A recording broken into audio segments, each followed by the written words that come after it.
نحمده ونصلي على رسوله الكريم اما بعد فاعوذ بالله من الشيطان الرجيم بسم الله الرحمن الرحيم رب اشرح لي صدري ويسر لي امري واحلل عقدة من لساني يفقهوا قولي۔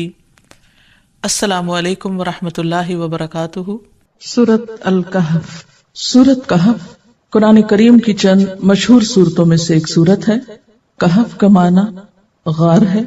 اس صورت کی آیت نمبر 9 میں اس کا ذکر ہے، اسی مناسبت سے اس کا نام سورۃ کہف ہے۔ یہ صورت نبی صلی اللہ علیہ وسلم پر مکہ میں نازل ہوئی، اور مفسرین کا غالب خیال یہ ہے کہ نبوت کے 8ویں اور 10ویں سال کے بیچ میں اس صورت کا نزول ہوا۔ اس وقت حق و باطل کی کشمکش اپنے عروج پر پہنچی ہوئی تھی۔ ان حالات میں ایک طرف نبی صلی اللہ علیہ وسلم کو تسلی دی گئی، اور دوسری طرف آئندہ پیش آنے والے واقعات کی کچھ نشاندہی بھی کی گئی۔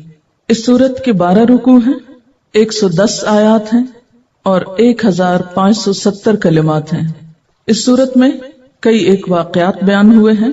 اس صورت کے شان نزول کے بارے میں ایک مشہور واقعہ امام ابن جریر نے حضرت ابن عباس کی روایت سے نقل کیا ہے کہ جب نبی صلی اللہ علیہ وسلم کی نبوت کا مکہ میں چرچا ہوا اور قریش مکہ اس سے پریشان ہوئے، تو انہوں نے اپنے 2 آدمی یا 2 سردار مدینہ بھیجے۔ کن کے پاس؟ علماء یہود کے پاس۔ ان کے پاس اس لیے بھیجے کیونکہ وہ لوگ گزشتہ کتابوں کے بارے میں جانتے تھے، تورات اور انجیل کے عالم تھے۔ عام طور پر طریقہ یہ ہوتا ہے کہ جب انسان کو کوئی بات پتہ نہیں ہوتی تو جاننے والوں سے اس کے بارے میں معلوم کرتا ہے۔ اسی لیے وہ لوگ علماء یہود کے پاس گئے تاکہ آپ صلی اللہ علیہ وسلم اور آپ کی نبوت کے بارے میں ان سے کچھ معلوم کریں۔ جب وہ وہاں پہنچے تو انہوں نے کہا کہ تم لوگ ان سے 3 سوال کرو، اگر وہ شخص ان 3 سوالوں کا جواب درست دے دے تو سمجھ لو کہ وہ اللہ کا نبی ہے، اور اگر یہ جواب نہ دے سکے تو سمجھو کہ وہ شخص سچا نہیں اور رسول نہیں۔ پہلا سوال یہ تھا کہ ان نوجوانوں کا حال دریافت کرو جو قدیم زمانے میں اپنے شہر سے نکل گئے تھے، کہ ان کا واقعہ کیا ہے، کیونکہ یہ ایک عجیب واقعہ تھا جس کے بارے میں اہل مکہ جانتے نہیں تھے۔ دوسرا، ان سے اس شخص کا حال پوچھو جس نے دنیا کی مشرق و مغرب اور تمام زمین کا سفر کیا، کہ اس کا واقعہ کیا ہے، اشارہ تھا ذوالقرنین کی طرف۔ اور تیسرا سوال روح کے بارے میں کرو کہ روح کیا ہے۔ یہ دونوں قریشی مکہ مکرمہ واپس آئے اور اپنی برادری کے لوگوں سے کہا کہ ہم چند سوالات لے کر آئے ہیں، اور اب ہم ان سے پوچھیں گے اور اس پر اس بات کا فیصلہ ہوگا کہ آپ کی نبوت کی حقیقت کیا ہے۔ وہ لوگ آپ کی خدمت میں حاضر ہوئے اور انہوں نے آپ سے یہ سوال کیے، تو آپ نے جواب دیا کہ میں کل ان کے جوابات تم کو دے دوں گا، لیکن آپ انشاءاللہ کہنا بھول گئے۔ ہوا یہ کہ 15 دن تک وحی نازل نہ ہوئی۔ اتنے میں آپ کے مخالفین کو آپ کے خلاف بہت باتیں کرنے کا موقع مل گیا، اور وہ اس بات پر خوش ہو رہے تھے جیسے دشمن کسی چیز پر خوش ہو سکتے ہیں کہ وہ اپنی دشمنی میں سچے ہیں کہ آپ ان کے جوابات نہیں دے پا رہے۔ دوسری طرف آپ صلی اللہ علیہ وسلم انتہائی مغموم تھے، بہت پریشان تھے، کیونکہ آپ کو یقین تھا کہ اللہ تعالی غیب سے آپ کی مدد فرمائے گا۔ بہرحال جب وحی نازل ہوئی تو 2 سوالوں کے جواب تفصیل سے دیے گئے، اور روح کے بارے میں جواب تفصیل سے نہیں دیا گیا، اور ساتھ ہی اس بات کی آپ کو تلقین کر دی گئی کہ آئندہ جب آپ کسی سے وعدہ کریں تو اس وقت انشاءاللہ ضرور کہیں۔ تو یہ تھا اس صورت کا پس منظر۔ اس صورت میں چند سوالوں کے جواب ہمیں ملتے ہیں۔ اس صورت کی تلاوت کے بارے میں بہت سی روایات میں اس کی فضیلت اور برکت اور فائدہ بھی بتایا گیا ہے۔ ان میں سے ایک روایت جسے صحیح مسلم نے بیان کیا ہے، حضرت ابو الدرداء بیان کرتے ہیں، قال رسول اللہ صلی اللہ علیہ وسلم من حفظ 10 آیات من اول سورة الکہف وفی روایت آخر سورة الکہف عصم من الدجال۔ نبی صلی اللہ علیہ وسلم نے فرمایا، جو شخص سورہ کہف کی ابتدائی 10 آیات اور ایک دوسری روایت میں ہے آخری 10 آیات حفظ کر لے گا یا انہیں پڑھے گا تو وہ دجال کے فتنے سے محفوظ رہے گا۔ ایک اور حدیث میں آتا ہے، من قرأ سورة الكهف في يوم الجمعة أضاء له من النور ما بين الجمعتين اخرجہ الحاکم۔ رسول اللہ صلی اللہ علیہ وسلم نے فرمایا جو شخص جمعے کے دن سورہ کہف کی قرات کر لے تو دوسرے جمعے تک اس کا دل نور سے منور رہے گا، یعنی اس کو ایک خاص نور نصیب ہوگا۔ اسی لیے ہم دیکھتے ہیں کہ جمعے کے دن اس کی تلاوت امت مسلمہ میں ایک عام طریقہ رہی ہے۔ اسی طرح ایک اور روایت میں آتا ہے حضرت عبداللہ بن عمر کی، قال رسول اللہ صلی اللہ علیہ وسلم من قرأ سورة الكهف في يوم الجمعة سطع له نور من تحت قدمه إلى عنان السماء يضيء له يوم القيامة وغفر له ما بين الجمعتين۔ رسول اللہ صلی اللہ علیہ وسلم نے فرمایا جو شخص جمعہ کے دن سورہ کہف کی تلاوت کرے گا اسے اس کے پاؤں کے تلووں سے لے کر آسمان کی بلندی تک نور ملے گا جو قیامت کے دن اسے خوب روشنی پہنچائے گا۔ یہ تو آپ جانتے ہیں کہ قیامت کے دن ہر شخص کا نور اس کے ساتھ ہوگا، جتنے جتنے اس کے نیک عمل ہوں گے اسی کے مطابق اسے نور نصیب ہوگا۔ تو ان خوش نصیبوں میں وہ لوگ بھی ہوں گے جو باقاعدگی کے ساتھ جمعے کے دن سورہ کہف کی تلاوت کرتے ہیں۔ حضرت ابو سعید بیان کرتے ہیں کہ رسول اللہ صلی اللہ علیہ وسلم نے فرمایا جس نے سورہ کہف کی تلاوت کی اس کے لیے اس کے مکان سے لے کر مکہ تک نور ہی نور پیدا کر دیا جائے گا۔ یعنی یہ صرف مسافتیں اس لیے بتائی گئی تاکہ انسان بہتر طور پر امیجن کر سکے کہ کتنا نور اس کو نصیب ہوگا۔ ایک اور روایت میں آتا ہے جس شخص نے سورہ کہف اس طرح پڑھی جس طرح نازل ہوئی ہے اس کے لیے قیامت کے دن نور ہی نور ہوگا۔ کیا مطلب ہے اس کا؟ یعنی اس کا حق ادا کرتے ہوئے، یعنی حق کے تلاوت ادا کرتے ہوئے۔ حق کے تلاوت کیا ہے؟ ہر حرف کا حق دینا، اور پھر اس کے علاوہ جہاں رکنا چاہیے وہاں روکنا، جہاں مد ہو مد، جہاں شد ہو شد، یعنی تلاوت کے جو آداب ہیں ان کو ملحوظ رکھتے ہوئے۔ بعض اوقات ایسا ہوتا ہے نا کہ ہم تلاوت کر رہے ہوتے ہیں لیکن صرف خانہ پوری کرتے ہیں، اور خصوصاً جب کوئی لمبی صورت پڑھنی ہو تو پھر ہم کیا کریں گے، کچھ حروف کی ادائیگی صحیح نہیں ہوگی، کچھ بیچ میں جسے کہتے ہیں نا کھا گیا، اس طرح نہ پڑھا جائے۔ جہاں عذاب کی آیتیں آئے وہاں پر عذاب سے پناہ مانگی جائے، جہاں جنت کی بات آئے وہاں جنت طلب کی جائے، اور اس میں بڑی بات یہ بھی کہ سمجھا بھی جائے، اس کو سمجھے بغیر تو حق ادا نہیں ہوتا۔ اسی طرح ایک اور روایت میں آتا ہے کہ جس نے جمعہ کے دن سورہ کہف پڑھی تو وہ 8 دنوں تک ہر قسم کے فتنوں سے محفوظ رہے گا، اگر اس عرصے میں دجال بھی آ جائے تو اس کے فتنے سے بھی بچا لیا جائے گا۔ اسی طرح بعض روایات میں 10 دن کے گناہ معاف ہونے کا ذکر بھی ہے۔ پھر اسی طرح ایک اور روایت میں آتا ہے نبی صلی اللہ علیہ وسلم نے فرمایا جس گھر میں رات کو سورہ کہف تلاوت کی گئی اس گھر میں اس رات شیطان داخل نہیں ہوتا، یعنی اس سے شیطان کا داخلہ بند ہوتا ہے۔ پھر اسی طرح حضرت براء بن عازب کی روایت ہے کہ ایک دفعہ حضرت اسید بن حضیر رات کے وقت یعنی تہجد میں سورہ کہف پڑھ رہے تھے، تلاوت کر رہے تھے کہ ان کے قریب ان کا گھوڑا 2 رسیوں سے بندھا ہوا تھا کہ اچانک بادل نے اسے ڈھانپ لیا، اور وہ بادل مسلسل نزدیک ہوتا جا رہا تھا اور گھوڑا بھاگنے کی کوشش کرنے لگا۔ جب صبح ہوئی تو ان صحابی نے یعنی حضرت اسید نے یہ واقعہ نبی صلی اللہ علیہ وسلم سے بیان کیا تو آپ نے فرمایا یہ وہ سکینت تھی جو قرآن کی تلاوت کی وجہ سے نازل ہوئی، یعنی سورہ کہف کے پڑھنے سے یہ سکینت نازل ہوئی۔ سکینت کا کیا مطلب ہے؟ اس کے بارے میں حضرت علی فرماتے ہیں کہ سکینہ ایک اڑنے والی روح ہے۔ ایک اور قول ہے کہ یہ اللہ کی رحمت اور سکون قلب ہے۔ بعض علماء کہتے ہیں کہ اس سے مراد اطمینان، وقار یا فرشتوں کا نزول ہے، اور احادیث میں بھی لفظ سکینت آتا ہے کہ جو اللہ کا ذکر کرتے ہیں مل کر ان پر سکینت نازل ہوتی ہے۔ تو یہ سکینت کیا ہے؟ یعنی یہ سکون قلب ہے، اطمینان ہے، اللہ کی رحمت ہے اور فرشتوں کا نازل ہونا ہے۔ تو سورت شروع ہوتی ہے بسم اللہ الرحمن الرحیم، الحمد للہ الذی انزل علی عبدہ الکتاب ولم یجعل لہ عوجا۔ الحمد للہ، سب تعریف اللہ کے لیے ہے، سب شکر اللہ کے لیے ہے۔ الذی انزل علی عبدہ الکتاب، جس نے اپنے بندے پر کتاب نازل کی یعنی قرآن۔ کیسی کتاب؟ وَلَمْ يَجْعَلْ لَهُ عِوَجًا، اور نہیں بنائی اس کے لیے کوئی ٹیڑھ، یعنی اس کتاب میں کوئی کجی، کوئی عیب اور کوئی ٹیڑھ نہیں رکھی۔ اب دیکھ رہے ہیں کہ سورت کی ابتدا الحمدللہ سے ہو رہی ہے۔ قرآن پاک کی ابتدا بھی اس سے ہوتی ہے اور سورت الکہف کی بھی۔ قرآن حکیم میں 38 بار الحمدللہ کا لفظ آتا ہے اور 5 سورتوں کی ابتدا اس لفظ سے ہوتی ہے۔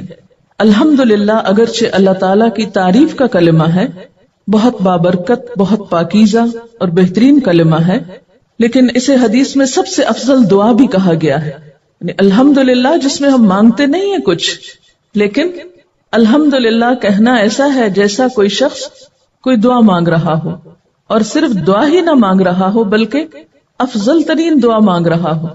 اور کہنے میں کیا ہے؟ اللہ تیرا شکر ہے، سب تعریف اللہ کے لیے ہے۔ نبی صلی اللہ علیہ وسلم نے الحمدللہ الذی لم یتخذ ولدا کی جو آیت ہے اس کو عزت والی آیت قرار دیا ہے، اور ہم دیکھتے ہیں کہ دن میں کئی دفعہ ہم لفظ الحمدللہ استعمال کرتے ہیں۔ الحمد جہاں اللہ تعالیٰ کے شکر کی بات ہے، وہاں نعمتوں کی حفاظت کا ذریعہ بھی ہے۔ جب کوئی بندہ الحمدللہ کہتا ہے تو اس سے اس کی نعمتوں کی حفاظت ہوتی ہے۔ حضرت ابو ہریرہ رضی اللہ تعالیٰ عنہ فرماتے ہیں کہ ایک دن میں رسول اللہ صلی اللہ علیہ وسلم کے ہمراہ اس حالت میں باہر نکلا کہ آپ کا ہاتھ مبارک میرے ہاتھ میں تھا اور میرا ہاتھ آپ کے ہاتھ میں تھا۔ آپ کا گزر ایک شکستہ حال اور پریشان شخص کے پاس سے ہوا، یعنی بہت ہی تکلیف میں تھا وہ شخص۔ آپ نے اس سے پوچھا کہ کیا بات ہے، کیوں پریشان ہے؟ اس نے عرض کیا، اے اللہ کے رسول صلی اللہ علیہ وسلم، بیماری ہے، تنگ دستی ہے، اس کی وجہ سے یہ حال ہو گیا ہے۔ اب دیکھیں کہ بیماری بذات خود بھی ایک تکلیف دہ چیز ہے، اور کہاں یہ کہ اس پر انسان کے پاس علاج کے پیسے بھی نہ ہوں، تو پھر حال کیا ہو سکتا ہے؟ تو آپ صلی اللہ علیہ وسلم نے فرمایا، کیا میں تجھے ایسے کلمات نہ بتاؤں جن کے پڑھنے سے تیری بیماری اور تنگ دستی دور ہو جائے گی؟ تو اس نے عرض کی، علمنی یا رسول اللہ، کہ اے اللہ کے رسول صلی اللہ علیہ وسلم، مجھے ضرور وہ کلمات آپ سکھا دیجئے۔ تو آپ نے فرمایا کہ یہ دعا پڑھا کرو، توکلت علی الحی الذی لا یموت، الحمد للہ الذی لم یتخذ ولدا ولم یکن لہ شریک فی الملک ولم یکن لہ ولی من الذل وکبرہ تکبیرا۔ ترجمہ کیا ہے؟ میرا بھروسہ اس ذات پر ہے جو زندہ ہے، اسے کبھی موت نہیں آئے گی۔ تمام تعریفیں اسی اللہ تعالیٰ کے لیے ہیں جس نے کسی کو اپنا بیٹا نہیں بنایا، اس کی بادشاہی میں نہ کوئی شریک ہے اور نہ کوئی عاجزی کی وجہ سے اس کا مددگار ہے، اور اس کی خوب بڑائی بیان کرو، وکبرہ تکبیرا۔ اس شخص نے اس وظیفے کو یا اس ذکر کو اپنا معمول بنا لیا، تو کہتے ہیں کہ اس شخص کی بیماری جاتی رہی، غربت جاتی رہی، اور اس کی بجائے اس کو خوشحالی نصیب ہوئی۔ اور حضرت ابو ہریرہ رضی اللہ تعالیٰ عنہ جو تھے وہ بھی سن رہے تھے اس کلمے کو، تو انہوں نے بھی سن کر اس کو پڑھنا شروع کر دیا۔ تو جب آپ صلی اللہ علیہ وسلم نے ان سے پوچھا کہ تمہارا حال بہت اچھا ہو رہا ہے، تو کہنے لگے کہ لم ازل اقول الکلمات التی علمتنی، کہ میں مسلسل وہ کلمات پڑھتا ہوں جو آپ نے مجھ کو سکھائے ہیں۔ تو سورۃ کہف کے شروع میں بھی الحمدللہ کے الفاظ بیان ہوئے ہیں۔ الحمدللہ الذی انزل علی عبدہ الکتاب۔ ویسے تو بات یہ ہے کہ اللہ تعالیٰ کی تعریف ہر نعمت پر، اس کے ہر احسان پر انسان اگر سارا دن بھی اس کی تعریف کرتا رہے، شکر ادا کرتا رہے، تو اس کا حق ادا نہیں ہو سکتا۔ لیکن خاص طور پر جس نعمت پہ شکر ادا کرنے کی ضرورت ہے وہ کیا ہے کہ اس نے ہمارے لیے یہ کتاب بھیجی جس کے ذریعے ہمیں سیدھا راستہ ملا۔ تو الحمدللہ الذی انزل علی عبدہ الکتاب، سب تعریف اللہ کے لیے ہے کہ جس نے اپنے بندے پر الکتاب نازل کی۔ اور کیسی ہے وہ کتاب؟ وَلَمْ يَجْعَلْ لَهُ عِوَجًا، کہ جس میں کوئی عیب نہیں، کوئی ٹیڑھ نہیں، جو کچھ ہے سب درست ہے۔ قیماً، درست کرنے والی ہے، سیدھی ہے۔ قیم کا لفظ جو ہے یہ فاعل ہے اور درست کرنے والے کے لیے، یعنی جو کسی کا حال درست کر دے۔ عام زبان میں مینیجر کے لیے بھی یہ لفظ استعمال ہوتا ہے، یعنی جو تمام چیزوں کو مینیج کر کے کسی بھی ادارے کا یا کسی بھی آرگنائزیشن کا حال درست کرے، تو اس کو بھی قیم بولتے ہیں، یعنی اس کو قائم رکھنے والا، جیسے کسی عمارت میں پلر ہوتے ہیں، تو اسی طرح قیم قائم رکھنے والی، سیدھا کرنے والی، اور ایک معنی استقامت پر رکھنے والی۔ قیم کا معنی قائم ہے، لیکن مراد ہے مستقیماً، بندوں کی تمام مصلحتوں کی حفاظت کرنے والی۔ قرآن پاک کی ایک صفت یہاں کیا بیان ہوئی ہے کہ اس میں کوئی ٹیڑھ نہیں، کوئی عیب نہیں، اور دوسری صفت کیا بیان ہوئی ہے کہ اس کے اندر عیب ہونا تو دور کی بات، ٹیڑھ ہونا تو دور کی بات، یہ تو ٹیڑھوں کو بھی سیدھا کر دیتی ہے۔ اور جیسا کہ آپ جانتے ہیں کہ پچھلی کتابوں کے اندر لوگوں نے طرح طرح کی موشگافیاں کر کے، خود ساختہ اس کی تفسیریں کر کے اس میں بہت سی چیزوں میں اضافہ کر دیا تھا، اور اس سے ان کے دین کے اندر انحراف پیدا ہو گیا، وہ سیدھی راہ پہ چلنے کی بجائے بھٹک گئے۔ تو اس کتاب نے آ کر ان تمام انحرافات کو، ان گمراہیوں کو ختم کیا اور ایک بالکل سیدھی راہ قائم کی۔ یعنی یہ کتاب خود بھی قائم ہے اور دوسروں کو بھی حق پر قائم رکھنے والی ہے، خود بھی کامل ہے اور دوسروں کے اندر بھی کمال پیدا کرنے والی ہے۔ جو شخص بھی اس کے ساتھ صحیح معنوں میں تعلق رکھے گا، پھر اسے حق پر استقامت نصیب ہوگی، اسے سیدھا راستہ ملے گا۔ قیماً، یہ قرآن پاک کی صفت ہے۔ نمبر 1 تو یہ بتایا گیا لم یجعل لہ عوجا، اس میں کوئی کجی نہیں، اور دوسری یہ بتائی گئی قیم ہے۔ قیم کا لفظی معنی کیا ہوگا؟ قائم رکھنے والی، ٹھیک ہے نا؟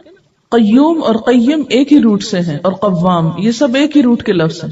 چونکہ اس میں حرف علت آ رہا ہے اس لیے شیپس بدل جاتی ہیں تو پتہ نہیں چلتا، ورنہ ان سب کا روٹ ایک ہی ہے۔ قوام، قیم، قیوم، یہ سب قرآن پاک میں استعمال ہوئے ہیں۔ قیم قائم رکھنے والا، جیسے کسی ادارے میں قیم کا عہدہ کس کے لیے ہوتا ہے؟ عام طور پر مینیجر کے لیے، کہ اس کے انتظام کو قائم رکھنے والا، لیکن یہ ایک عام زبان کا لفظ ہے، اس کو قرآن کی تفسیر میں نہیں آپ استعمال کر سکتے، یہ تو عام مفہوم سمجھانے کے لیے بات کی گئی ہے۔ قیم کا ایک معنی مستقیم ہے، ٹھیک ہے، اور استقامت دینے والی، درست کرنے والی۔ تو قرآن پاک پڑھنے کا فائدہ کیا ہوگا؟ آپ کو کیا کچھ نصیب ہوگا، کیا کچھ حاصل ہوگا؟ پچھلی آیت میں عوج آیا، عوج کے فوراً بعد قیم آیا، تو عوج کیا ہے؟ ٹیڑھا پن، اور قیم کیا ہے؟ اس ٹیڑھے پن کو ٹھیک کرنا۔ مثلاً آپ کسی بھی چیز کو دیکھتے ہیں کہ وہ ٹیڑھی ہو گئی ہے، تو جو ایک سمجھدار انسان ہے یا ایک سینسیبل انسان ہے، وہ کیا کرے گا؟ اس کو ٹھیک کرے گا، ٹھیک کرنے کی کوشش کرے گا۔ تو پچھلی کتابوں میں جو تحریفات ہوئیں، لوگوں نے اس کی خود ساختہ تشریحات کی، تو اس کتاب نے آ کر کیا کیا؟ اس ٹیڑھے پن کو درست کر دیا، اس ساری سوچ کے انحراف کو۔ تو قیم کا مطلب کیا ہے کہ پچھلی کتابوں میں جو لوگوں نے تعویلات کی، خود ساختہ تشریحات کی، مفاہیم کو بدل دیا، اس میں انحرافات کیے، اس کتاب نے آ کر ان سب چیزوں کو درست کر دیا، سیدھا کر دیا۔ ایک تو یہ مفہوم ہے۔ دوسرا مفہوم کیا ہے؟ مستقیم کے معنوں میں، جیسے صراط مستقیم ہوتا ہے نا، استقامت کے معنوں میں، کہ یہ کتاب استقامت دینے والی ہے۔ مثلاً آپ اس کتاب کو تھام کر رکھ کے پڑھتے رہیں تو آپ کے لیے سیدھے رستے پہ چلنا کیا ہوگا؟ آسان ہوگا، اور اگر آپ اس کو چھوڑ دیں تو آپ میں بھی کجی آ جائے گی۔ قرآن پاک کی یہ صفت یہیں پر آئی ہے نا، کہیں اور نہیں آئی۔ خود بھی درست ہے، یعنی مستقیم ہے۔ قیم کا معنی جب مستقیم کریں گے تو اس کا مطلب ہے کہ یہ کتاب بالکل درست ہے۔ لم یجعل لہ عوجا قیما، اس میں کوئی ٹیڑھ نہیں، یعنی بالکل درست ہے، یہ معنی ایک تو بنا۔ اور دوسرا یہ ہے کہ جس انسان کے اندر کوئی کجی ہو، اس کی عادتوں میں، اخلاق میں، اس کو بھی یہ سیدھا کرنے والی۔ گویا دوسرے لفظوں میں خود بھی کامل ہے اور دوسروں کے اندر کمال پیدا کرنے والی ہے۔ میں اس کو کس طرح لیتی ہوں اور کس لیے آئی ہے یہ کتاب؟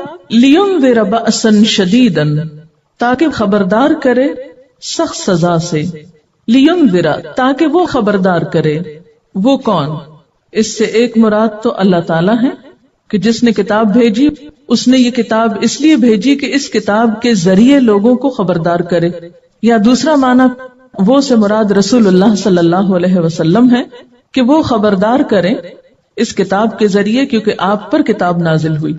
اس میں آپ دیکھیں نا، پچھلی آیت میں دونوں کا ذکر ہے، اللہ تعالیٰ کا ذکر بھی ہے کہ جس نے کتاب نازل کی، اور بندے کا ذکر بھی ہے، یعنی رسول اللہ صلی اللہ علیہ وسلم جن پر کتاب نازل ہوئی. تو کتاب کے بھیجنے کا مقصد خالق کے نزدیک کیا ہے؟ تاکہ بندوں کو سیدھے رستے پر قائم رکھا جائے، اور اس کے لیے رسول اللہ صلی اللہ علیہ وسلم کا ذکر اگر سمجھا جائے تو مراد یہ ہے کہ آپ نے لوگوں کو اس کتاب کے ذریعے ہدایت پر قائم رکھا. اور اس کے لیے خاص طور پر جو چیز سامنے رکھی وہ کیا تھی؟ بأسن شدیدن، کہ ادھر ادھر جانے والوں کو، راستہ چھوڑنے والوں کو، بگڑنے والوں کو برے انجام سے خبردار کرے. من لدنہ، اس کی طرف سے. کس کی طرف سے؟ یعنی اللہ تعالی کی طرف سے. وَيُبَشِّرَ الْمُؤْمِنِينَ، اور صرف سزا ہی نہیں، اس کے ساتھ ساتھ خوشخبری بھی. کس کے لیے؟ مان جانے والوں کے لیے. الذین یعملون الصالحات، وہ جو صرف ایمان کا دعویٰ نہیں کرتے بلکہ اس کے ساتھ ساتھ اچھے عمل کرنے والے بھی ہیں. ان لہم اجرا حسنا، کہ بے شک ان کے لیے اچھا اجر ہے، بہترین اجر ہے. نہ ماننے والوں کے لیے بأسن شدیدن ہے، اور مان جانے والوں کے لیے اجرن حسنن ہے. ایک طرف خوف دلایا گیا اور دوسری طرف خوشخبری دی گئی. ماکثین فیہ ابداً، رہنے والے ہیں اس میں ہمیشہ ہمیشہ، یعنی آخرت کے ایسے انجام سے دوچار ہوں گے جہاں کا اچھا انجام بھی ہمیشہ کے لیے ہے اور برا انجام بھی ہمیشہ کے لیے.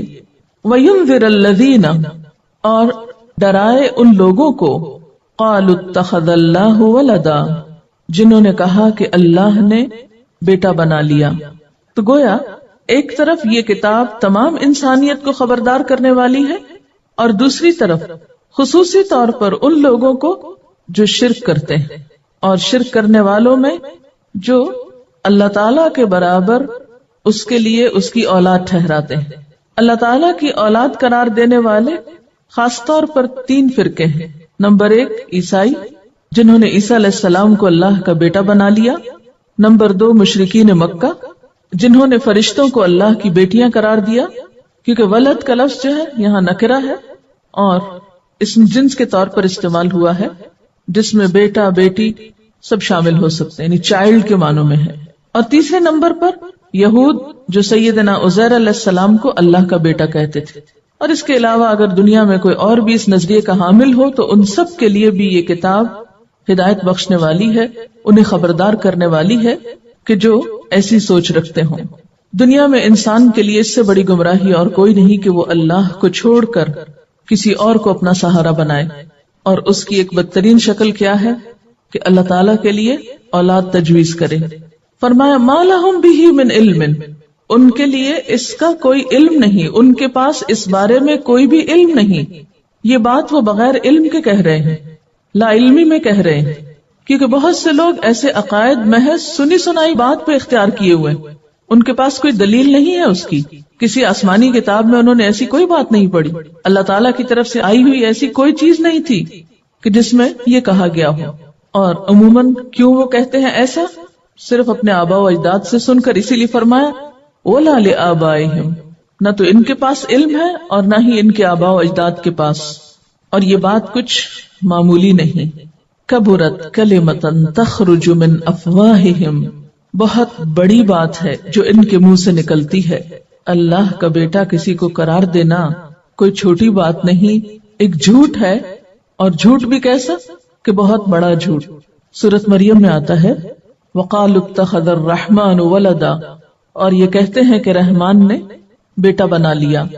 لَقَدْ جِئْتُمْ شَيْئًا إِدًّا تَكَادُ السَّمَاوَاتُ يَتَفَطَّرْنَ مِنْهُ وَتَنشَقُّ الْأَرْضُ وَتَخِرُّ الْجِبَالُ هَدًّا أَن دَعَوْا لِلرَّحْمَنِ وَلَدًا. وہ کہتے ہیں کہ رحمان نے کسی کو بیٹا بنایا ہے. سخت بےہودہ بات ہے جو تم لوگ گھڑ لائے ہو. قریب ہے کہ آسمان پھٹ پڑے، زمین شق ہو جائے، پہاڑ گر جائیں، اس بات پر کہ لوگوں نے رحمان کے لیے اولاد ہونے کا دعویٰ کیا ہے. یعنی اللہ تعالیٰ کے غضب کو بھڑکانے والی اس سے بڑی بات اور کوئی نہیں ہو سکتی کہ کسی کو اس کا بیٹا قرار دیا جائے. کبرت کلمۃ تخرج من افواہہم ان یقولون الا کذبا، یہ لوگ محض جھوٹ بولتے ہیں، یہ محض جھوٹی بات کہہ رہے ہیں. فَلَعَلَّكَ بَاخِعٌ نَفْسَكَ عَلَىٰ آثَارِهِمْ إِن لَّمْ يُؤْمِنُوا بِهَٰذَا الْحَدِيثِ أَسَفًا. شاید کہ آپ ان کے پیچھے غم کے مارے اپنی جان کھو دینے والے ہیں اگر یہ اس تعلیم پر ایمان نہ لائے. نبی صلی اللہ علیہ وسلم اس بات کے لیے بہت حریص تھے کہ لوگ کسی طرح حق کو قبول کر لیں، لیکن لوگ تھے کہ آپ کی بات سننے کو تیار نہیں تھے. یہاں پر لفظ باخعن استعمال کیا گیا ہے، بے خین بخع، غم میں اپنے آپ کو ہلاک کرنا. یعنی آپ صلی اللہ علیہ وسلم کی اندرونی کیفیت کی ایک بہترین تصویر پیش کی گئی ہے کہ آپ کے دل میں انسانیت کا کتنا دکھ اور درد تھا، آپ انہیں تباہی سے بچانے کے لیے کس قدر بے چین تھے، کتنے سنجیدہ تھے آپ اپنے مشن میں، کتنی حرص تھی آپ کو اس بات کی کہ لوگ ہدایت قبول کر لیں. فَلَعَلَّكَ بَاخِعٌ نَفْسَكَ، شاید کہ آپ اپنا آپ ہلاک کر ڈالیں. ایسی کیفیت کس کی ہو سکتی ہے؟ صرف ایک سچے انسان کی، حقیقی معنوں میں دوسروں کے خیر خواہ کی، جس کے دل میں دوسروں کا درد چھپا ہوا ہو، وہی دوسروں کے لیے اپنے آپ کو ہلاک کر سکتا ہے. اور دین کی طرف بلانے والے کا جب تک یہ حال نہ ہو دوسروں کی خیر خواہی میں، اس وقت تک وہ اپنا حق ادا نہیں کر سکتا. فَلَعَلَّكَ بَاخِعٌ نَفْسَكَ عَلَىٰ آثَارِهِمْ إِن لَّمْ يُؤْمِنُوا بِهَٰذَا الْحَدِيثِ أَسَفًا. اور آپ کا غم کیا تھا اور کیوں تھا کہ لوگ اس بات پر ایمان کیوں نہیں لاتے. اور اس بات سے مراد کون سی بات ہے؟ یہاں الحدیث سے مراد قرآن ہے یا اللہ کی بات ہے، ہدایت کی بات ہے. ہمارے افسوس اور ہمارے غم اور ہمارے دکھ اور ہماری پریشانیاں کیا ہوتی ہیں عام طور پر؟ ایسا نہیں کہ دنیا میں اور لوگوں کو غم نہیں ہوتا اور صرف اللہ کی طرف بلانے والوں کے اندر ہی کوئی غم ہوتا ہے. غم تو اور لوگوں کے بھی بہت ہوتے ہیں، اور بہت سے لوگ غم کی وجہ سے کولیپس ہو جاتے ہیں، ہارٹ اٹیکس ہو جاتے ہیں، بہت سی نعمتوں سے ہاتھ دھو بیٹھتے ہیں، اپنے ہوش و حواس کھو بیٹھتے ہیں. آج دنیا میں بہت ساری بیماریاں کس وجہ سے ہیں؟ غم کی وجہ سے. لیکن عموماً لوگوں کے اندر غم کس چیز کا ہے؟ چلیے لوگوں کو مت دیکھیے، اپنا آپ پرکھیے، کوئی غم آپ کے اندر تو نہیں؟ جو بھی غم ہے صرف اپنی ذات یا اپنے متعلقین سے ہے، اس سے ریلیٹڈ ہے. مثلاً کیا کیا غم ہوتا ہے؟ بچوں کی تعلیم کا غم، بچوں کی شادی کا غم، اپنے دنیا سے جانے کے بعد پیچھے ان کا کیا حال ہوگا اس بات کا غم، مال کے جانے کا غم، جوانی جانے کا غم، لوگوں کی بے رخی کا غم. لیکن وہ بے رخی دین کے لیے نہیں، اپنی ذات کے لیے. کبھی روئے ہیں آپ؟ کبھی نہیں روئے. کبھی آپ کے آنسو نکلے تو سوچا کریں کیوں نکل رہے ہیں، کس چیز کا غم ہے جو آپ کو رلا رہا ہے. دنیا کے چھوٹے چھوٹے نقصانات کا غم، آخرت کا غم ہمیں شاید ہی کبھی رلائے، اور لوگوں کے ہدایت پر آنے کا غم کہ یہ آ کیوں نہیں رہے، یہ تو شاید کوئی غموں میں غم ہی نہیں. پھر ہم میں اور حضور صلی اللہ علیہ وسلم کے اسوہ حسنہ میں کتنا بڑا فرق ہے. اب دیکھیں کہ غم ایک ایسی چیز ہے نا کہ جو انسان کے اوپر چھا جاتی ہے اور پھر اس کی صلاحیتوں کو مفلوج کر کے رکھ دیتی ہے. غم کا لفظ غمامہ سے ہے نا، غمامہ بادل کو کہتے ہیں.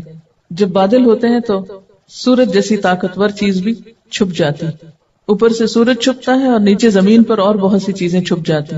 دن کی روشنی میں بھی بادلوں کے آنے سے کیا سین ہو جاتا ہے، ہر چیز میں اندھیرا اندھیرا اندھیرا، نہ پتہ چلتا ہے سویر ہے، نہ پتہ چلتا ہے شام ہے، نہ اوقات کا پتہ چلتا ہے، نہ کسی اور چیز کا پتہ چلتا ہے، ہر چیز دھندلی ہو جاتی. تو بالکل اسی طرح جس شخص کے دل پر کسی بھی چیز کا غم ہوتا ہے وہ اس کی باقی زندگی کو دھندلا کر دیتا ہے. نہ اس کا کھانے میں دل لگتا ہے، نہ اس کو نیند آتی ہے، نہ اس کو کسی کی خوشی اچھی لگتی، نہ ہی وہ کسی چیز کو انجوائے کر سکتا ہے کیونکہ اس کا دل غمگین ہے، دکھی ہے. لیکن ایسی کیفیات ہماری زندگی میں بہت دفعہ ہوتی ہیں ہم پر. اگر آپ اپنی پچھلی زندگی کے ایسے تمام واقعات کو سوچیں اور ان کی ایک فہرست بنائیں کہ کن کن مواقع پر غم مجھ پر چھا گیا، تو آپ دیکھیں گے کہ وہ غم جو نبی صلی اللہ علیہ وسلم کو لاحق تھا اور اتنا شدید تھا کہ آپ کی جان جانے کا خطرہ تھا، یعنی غم بازو کا جان لے لیتا ہے، تو وہ غم کچھ اور تھا اور ہمارے غم کچھ اور ہوتے ہیں. دنیا کے چھوٹے چھوٹے غم اسی وقت جاتے ہیں جب انسان کو یہ بڑا غم لگ جاتا ہے. چھوٹی چھوٹی چیزوں کا غم نہیں رہتا. فرمایا کہ فَلَعَلَّكَ بَاخِعٌ نَفْسَكَ عَلَىٰ آثَارِهِمْ إِن لَّمْ يُؤْمِنُوا بِهَٰذَا الْحَدِيثِ أَسَفًا. اتنا افسوس، اتنا غم کہ دن رات ایک ہی سوچ ہے کہ اللہ کی مخلوق بأساً شدیداً سے کیسے بچے. ہم بھی بہت اللہ کے دین کو پھیلانے کے دعوے کرتے ہیں اور بہت سی باتیں کرتے ہیں، لیکن کیا ہمارے دل میں بھی لوگوں کا غم اتنا ہے، لوگوں کی خیر خواہی ایسی ہے کہ ان کے غم ہم پال لیں؟ ان کا بھٹکنا، ان کا راہ ہدایت سے دور جانا ہمیں پریشان کرتا ہو. سوچئے کہ ہمارے لیے خوشی کے مواقع کون سے ہوتے ہیں اور غم کے مواقع کون سے ہوتے ہیں. باخع ان کا کیا معنی ہے؟ غم میں ہلاک کرنا، دوسروں کے پیچھے خود کو ہلاک کرنا. اور یہاں کیا مراد ہے کہ دوسروں کے غم میں آپ اپنے آپ کو ہلاک کر دینے والے. یوں لگتا ہے کہ دوسروں کے غم میں آپ خود کو گھلا دیں گے، خود کو ہلاک کر ڈالیں گے. اور وجہ کیا ہے اس غم کی؟ إِن لَّمْ يُؤْمِنُوا بِهَٰذَا الْحَدِيثِ أَسَفًا. سخت قسم کا افسوس اس بات پر کہ لوگ اس کتاب کو مانتے کیوں نہیں. آج بھی آپ دیکھیں کہ بہت سے لوگ اس کتاب پر زبان سے تو ایمان رکھتے ہیں، لیکن حقیقت میں تو اس کے احکامات نہیں مان رہے، بلکہ سراسر کھلم کھلا خلاف ورزی کر رہے ہوتے ہیں اپنی عملی زندگی میں اس کتاب کی. ان سب کو دیکھ کر ہمارے دل میں کیا آتا ہے؟ نفرت یا غم، دکھ، کیا چیز آتی ہے؟ ہمارے احساسات کیا ہوتے ہیں؟ یہ اس کیفیت کا ذکر ہے جو دوسروں کے غلط کاریوں پر ایک اللہ کی طرف بلانے والے کے دل میں پیدا ہوتی ہے. ہم بھی قرآن پڑھ رہے ہیں نا، اور ہمارے سامنے بھی حقیقتیں واضح ہو رہی ہیں اور ہمیں پتہ چل رہا ہے اچھا کیا ہے، برا کیا ہے، اور ہمیں بھی اس بات کا شوق آ رہا ہے کہ ہم اس وراثت کا حق ادا کریں جو انبیاء کا ورثہ ہے کہ خیر کی بات آگے لوگوں تک پہنچائیں. تو جب ہمیں کوئی اچھی بات پتہ چل جاتی ہے اور ہم اس پر شوق سے عمل بھی کرنے لگتے ہیں، اور ہم دیکھتے ہیں کہ ہمارے آس پاس لوگ وہ نہیں کر رہے، تو انہیں دیکھ کر ہمارا طرز عمل کیا ہوتا ہے، ہمارے احساسات کیا ہوتے ہیں اور کیا ہونے چاہیے. مثلا نمبر 1 کہ ان کا بنے گا کیا، ان کا بنے گا کیا. ظاہر ہے غلط کام کر رہے ہیں تو غلط ہی نتیجہ نکلے گا نا. یہ تو نہیں ہو سکتا کہ کوئی شخص چغلی کر رہا ہو، غیبت کر رہا ہو، دوسروں کے ساتھ بدزبانی کر رہا ہو اور وہ اس کے بدلے میں جنت میں چلا جائے. یہ تو نہیں ہو سکتا نا. جب آپ دیکھتے ہیں کہ کوئی شخص انتہائی غلط کام کر رہی کسی بھی قسم کا، بدزبانی کے علاوہ، کیونکہ بدزبانی نظر آ جاتی ہے نا، کئی غلط کام نظر نہیں آتے، اس لیے میں نے اس کی مثال دی. تو ہمیں دیکھ کر کیا محسوس ہوتا ہے؟ کیا افسوس ہوتا ہے، اسفا، یا نفرت ہوتی ہے کہ کتنے خراب لوگ ہیں، کتنے گمراہ لوگ ہیں، یا خوش ہوتے ہیں اچھا ہے جائیں جائیں جہنم میں، ہم اکیلے ہی جنت میں جائیں گے. یا یہ کہ اپنی نیکی بہت کھل کے نظر آنے لگتی ہے کہ شکر ہے ہم تو بڑے نیک ہیں، اور دوسروں کو آپ لک ڈاؤن کرنے لگتے ہیں، حقارت کے جذبات ہوتے ہیں. یا یہ کہ غصہ آتا ہے. میرا سوال آپ سے یہ ہے، لکھیے، سوال یہ ہے کہ کسی کو غلط کام کرتے دیکھ کر میری کیفیت کیا ہوتی ہے، میرے جذبات کیا ہوتے ہیں، میرے احساسات کیا ہوتے ہیں؟ نفرت کے، غصے کے، حقارت کے، افسوس کے، خیر خواہی کے. ان میں سے ٹھیک پر نشان لگائیے اور باقیوں کو کراس کر دیجیے، کیونکہ یہاں پر آ رہا ہے نا کہ علی آثارہم، ان کے آثار پر. مراد اس سے ہے ان کی روش پر یا ان کے پیچھے. آثار اثر کی جمع ہے نا، نشان کو کہتے ہیں. یعنی جو کچھ ان کے کاموں کا نشان لگ رہا ہے، یا جو کچھ ان کے عمل کے اثرات معاشرے پر مرتب ہو رہے ہیں. کہ آپ کہیں جا رہے ہیں اور کسی کو آپ نے غلط کام کرتے ہوئے دیکھا، مثلا کوئی کوڑا پھینک رہا ہے گلی میں، دوسروں کے لیے اذیت ہے بہت. آپ صلی اللہ علیہ وسلم نے رستوں میں کوڑا پھینکنے والوں کے اوپر لعنت فرمائی ہے. اب اس میں یہ ہے کہ ابتدا میں جب آپ کسی کو دیکھتے ہیں کوئی غلط کام کرتے ہوئے تو آپ کو پریشانی ہوتی ہے کہ یہ غلط ہو رہا ہے، پھر ہمدردی بھی آتی ہے. لیکن نبی صلی اللہ علیہ وسلم صرف پریشان نہیں ہوتے تھے، صرف ان کو ہمدردی نہیں ہوتی تھی، ان کا مقام کیا تھا کہ وہ تڑپتے تھے دوسروں کے غلط کاموں پر، دوسروں کے گناہوں پر تڑپتے تھے. میرا سوال آپ سے یہ ہے کہ کیا ہمارے دل میں دوسروں کی غلطیوں پر تڑپ آئی ہے کہ نہیں آئی؟ آپ دیکھیں نا کہ اس فیلنگ کے بعد آپ کا ایک عمل شروع ہوتا ہے. آپ کا عمل اس احساس پر مبنی ہوتا ہے. مثلا اگر آپ کو کسی سے ہمدردی ہے تو آپ بیٹھے نہیں رہیں گے. اگر آپ کسی بات پہ پریشان ہیں، کسی کے کسی حرکت پہ پریشان ہیں، تو بھی آپ کا ایک عمل ضرور ہوگا اس پر، یعنی اس ایکشن کا ایک ری ایکشن آپ کے اندر آئے گا.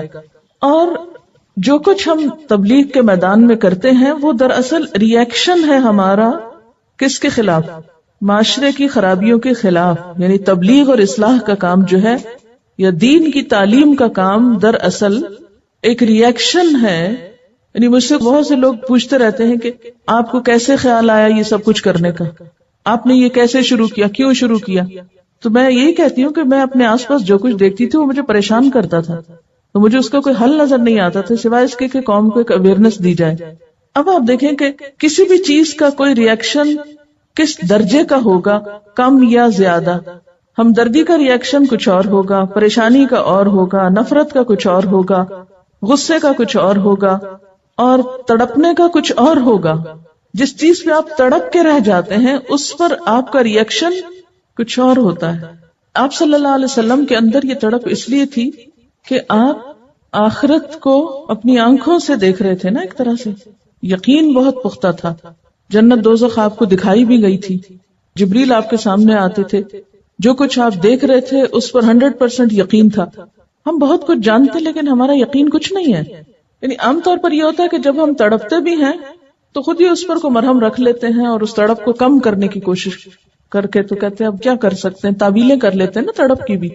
بعض اوقات ایٹ ٹائمز تڑپ پیدا ہوتی لیکن تعویلیں کر لیتے ہیں، مجبوریاں ہیں، کیا کریں، بس اللہ مالک غفور رحیم ہے، سب کا ٹھیک ہو جائے گا. لیکن ہماری وہ تڑپ کسی پازیٹیو ایکٹیویٹی میں نہیں بدلتی. نتیجہ کیا ہوتا ہے کہ ہم جہاں کھڑے ہیں وہیں رہ جاتے ہیں. عموماً یہ ہوتا ہے کہ جب ہم کسی میں خرابی دیکھتے ہیں تو کرٹیسائز کرنا اپنا فرض سمجھتے ہیں، یہ اتنے باغی ہیں، سرکش ہیں، یہ خرابی وہ خرابی، لیکن اس سے آگے ہماری کوئی صلاحیت کام نہیں کرتی کہ پھر ہمیں کرنا کیا ہے. اس طرف نہیں ہماری سوچ کا رخ موڑتا کہ ہمیں پھر کرنا کیا ہے. اللہ کا باخر ان کی بات ہوئی کہ اپنی عملی زندگی میں ہم اس معاملے میں کس طرح کوتاہی کا شکار ہیں. داعی دین ہونے کے ناطے خصوصاً اور امت مسلمہ کا فرد ہونے کی حیثیت سے بالعموم ہمیں اپنے اندر پیغمبرانہ صفت فلا اللہ کا باخر نفسہ کا پیدا کرنے کی ضرورت ہے. لیکن ہم دیکھتے ہیں کہ اس کام میں عملی اور کلی طور پر قدم رکھنے کے باوجود بہت سی روزمرہ زندگی کی بے ترتیبیوں کو دیکھنے پر ہمارے دل میں اس مشکل میں مبتلا شخص کے لیے خاطر خواہ ہمدردی اور خیرخواہی کے جذبات پیدا نہیں ہوتے. جب جذبہ بھی کبھی نہ ہو تو اصلاح کے لیے کوئی موٹیویشن پیدا نہیں ہوتی. یعنی یہ جذبہ کیسے پیدا کیا جائے نا، یہ کیسے ٹیسٹ کریں گے ہم کہ ہمارے اندر دوسروں کی فکر ہے یا نہیں. تو اس کے لیے کچھ سوال ہیں. اپنی نمازیں صحیح وقت پر پڑھنے کے ساتھ دوسروں کی نمازوں کی کتنی فکر ہوتی ہے؟ آپ کے گھر کے افراد یا ساتھی فجر کے بابرکت وقت میں سو رہے ہوں تو ان کو دیکھ کر دل میں کتنی تڑپ ہوتی، اور پھر وہ تڑپ ان کی خیرخواہی کے ساتھ ان کی اصلاح کے لیے کس طرح بدلتی. کسی کو فضول فالتو باتیں کرتے ہوئے، بے وجہ کہکے لگاتے ہوئے دیکھ کر کیا محسوس ہوتا ہے؟ کسی کی غیبت ہو رہی ہو تو کرنے اور سننے والے کے لیے کیا جذبات پیدا ہوتے ہیں؟ فلا اللہ کا باخر نفسہ کا اعلیٰ آثارہم دوسروں کی خیرخواہی میں تڑپ کا اعلیٰ ترین درجہ ہے. جس طرح کسی بھی اعلیٰ مقام تک پہنچنے کے لیے سلسلہ وار مراحل درکار ہوتے ہیں اور متعین مقام درجہ یا صفت کے حصول کے لیے باقاعدہ اور شعوری کوشش کی جاتی، جس دنیا میں بھی کو درجہ پانے کے لیے سٹیپ بائی سٹیپ آگے بڑھتے ہیں، اسی طرح خیرخواہی اور فکر کا یہ درجہ پانے کے لیے بھی مسلسل کوششوں کا سلسلہ درکار ہے، اور اس سے منسلک بہت سی دوسری چیزوں کی اصلاح اور درستگی کی ضرورت ہوتی ہے. مثلا نماز میں عین جائے نماز پہ کھڑے ہو کر کامل خشوع و خضوع کی توقع اس وقت تک بے سود ہے جب تک کسی نے نماز کے دیگر ارکان اور شرائط کا خیال نہ رکھا ہو. مثلا وضو اچھی طرح نہ کیا ہو تو نماز میں خشوع کیسے آ سکتا ہے نا؟ بالفرض اگر کسی نے نماز کے سب تقاضے تو پورے کر لیے لیکن دل میں اس ہستی کی عظمت و جلال کا احساس نہیں کیا جس کے حضور وہ حاضر ہونے جا رہا ہے، اس کا دل دنیا ہی کی فکروں میں ہے، یا نماز شروع ہونے تک غفلت کی کیفیت ہے اور ہنسی مذاق ہو رہا ہے، تو بھی مطلوبہ چیز حاصل نہیں ہو سکتی، وہ معراج نصیب نہیں ہو سکتی. اسی طرح داعی دین اعلیٰ ترین مطلوبہ صفت فلا اللہ کا باخر نفسہ کا اس میں اس وقت تک پیدا نہیں ہو سکتی جب تک کہ اللہ کے بندوں سے حقیقی خیرخواہی نہ ہو. یہ خیرخواہی کوئی سطحی چیز نہیں ہوتی اور نہ ہی فی الفور خود پہ طاری کی جا سکتی ہے، یعنی جلدی سے ہم کہیں کہ اب ہم اپنے اندر ڈال لیں، بلکہ یہ دل کا وہ احساس ہے جو سچی محبت سے پیدا ہوتا ہے. مومن بننے کے لیے بھی ضروری ہے کہ باہم محبت کی جائے، اور محبت کا جذبہ اپنے اندر پیدا کرنے کے لیے اللہ تعالیٰ سے دعا اور کوشش ضروری ہے. حضور صلی اللہ علیہ وسلم نے ہمیں محبت کا راز بھی بتا دیا، آپس میں کثرت سے سلام کرنا. اور سلام بھی صرف الفاظ نہیں، دوسرے شخص کو بار بار یہ پیغام دینا ہے کہ وہ آپ کی طرف سے ہر طرح کے امن اور سلامتی میں ہے، ہر شر سے محفوظ ہے۔ یوں ایک چھوٹا سا عمل پنپتے پنپتے داعی دین کے اندر اعلیٰ ترین خوبی فلعلہ کا باقی نفسہ کا پیدا کرنے کا سبب بن جاتا ہے۔ یعنی بڑا درجہ اسی وقت حاصل ہوگا جب ہم چھوٹے چھوٹے سٹیپس لیں گے، اگر چھوٹے کام نہیں ہوں گے تو بڑے درجے تک نہیں پہنچ سکیں گے۔ اس بات کے فوراً بعد فرمایا اِنَّا جَعَلْنَا مَا عَلَى الْأَرْضِ زِينَةً لَهَا لِنَبْلُوَهُمْ أَيُّهُمْ أَحْسَنُ عَمَلًا، بے شک ہم نے جو کچھ زمین پر ہے اسے زمین کی زیبائش بنا دیا، یعنی جو بھی نباتات ہیں، حیوانات ہیں، پہاڑ ہیں، معدنیات ہیں، انسان ہیں، جن کی وجہ سے زمین پر ایک خاص حسن ہے، خوبصورتی ہے، یہ سب کچھ کیا ہے؟ دراصل زمین کی رونق۔ یہ سب ہم نے کیوں بنایا؟ لنبلوہم، کہ ہم ان کی آزمائش کریں۔ کس بات کی آزمائش؟ ایہم احسن عملا، کہ ان میں سے اچھے کام کون کرتا ہے، ان میں اچھے عمل کس کے ہیں۔ اب آپ دیکھیے کہ ایک طرف پیغمبر کا غم ہے اور ایک طرف عام لوگوں کے غم ہے۔ عام لوگوں کے غم دنیا کی رونقوں سے متعلق ہوتے ہیں، دنیا کی زینت اور دنیا میں پائی جانے والی چیزوں سے متعلق ہوتے ہیں۔ فرمایا کہ یہ چیزیں غم کرنے کے لیے نہیں تھی، یہ سب تو دنیا کی رونق تھی۔ یہ مختلف زمینیں، یہ مختلف علاقے، یہ مختلف خوبصورت چیزیں، یہ سب کیا ہے؟ دنیا کا ایک وقتی حسن ہے۔ انسان کے لیے یہ نعمتیں پیدا کی گئی ہیں تاکہ انسان ان کو استعمال کرے، نہ کہ ان کے غم میں اپنے آپ کو گھلا دے اور اپنے آپ کو استعمال کر لے۔ انسان ان چیزوں کا غم پالنے کے لیے نہیں آیا، وہ تو ایک امتحان کے لیے بھیجا گیا ہے۔ لِنَبْلُوَهُمْ أَيُّهُمْ أَحْسَنُ عَمَلًا، کہ ہم ان کو آزما کر دیکھیں کہ ان میں اچھے کام کون کرتا ہے۔ وَإِنَّا لَجَاعِلُونَ مَا عَلَيْهَا صَعِيدًا جُرُزًا، اور بے شک ہم البتہ بنانے والے ہیں جو بھی اس پر ہے، یعنی زمین کے اوپر جو کچھ ہے اس سب کو کر دینے والے ہیں کیا؟ صعیداً جرزا۔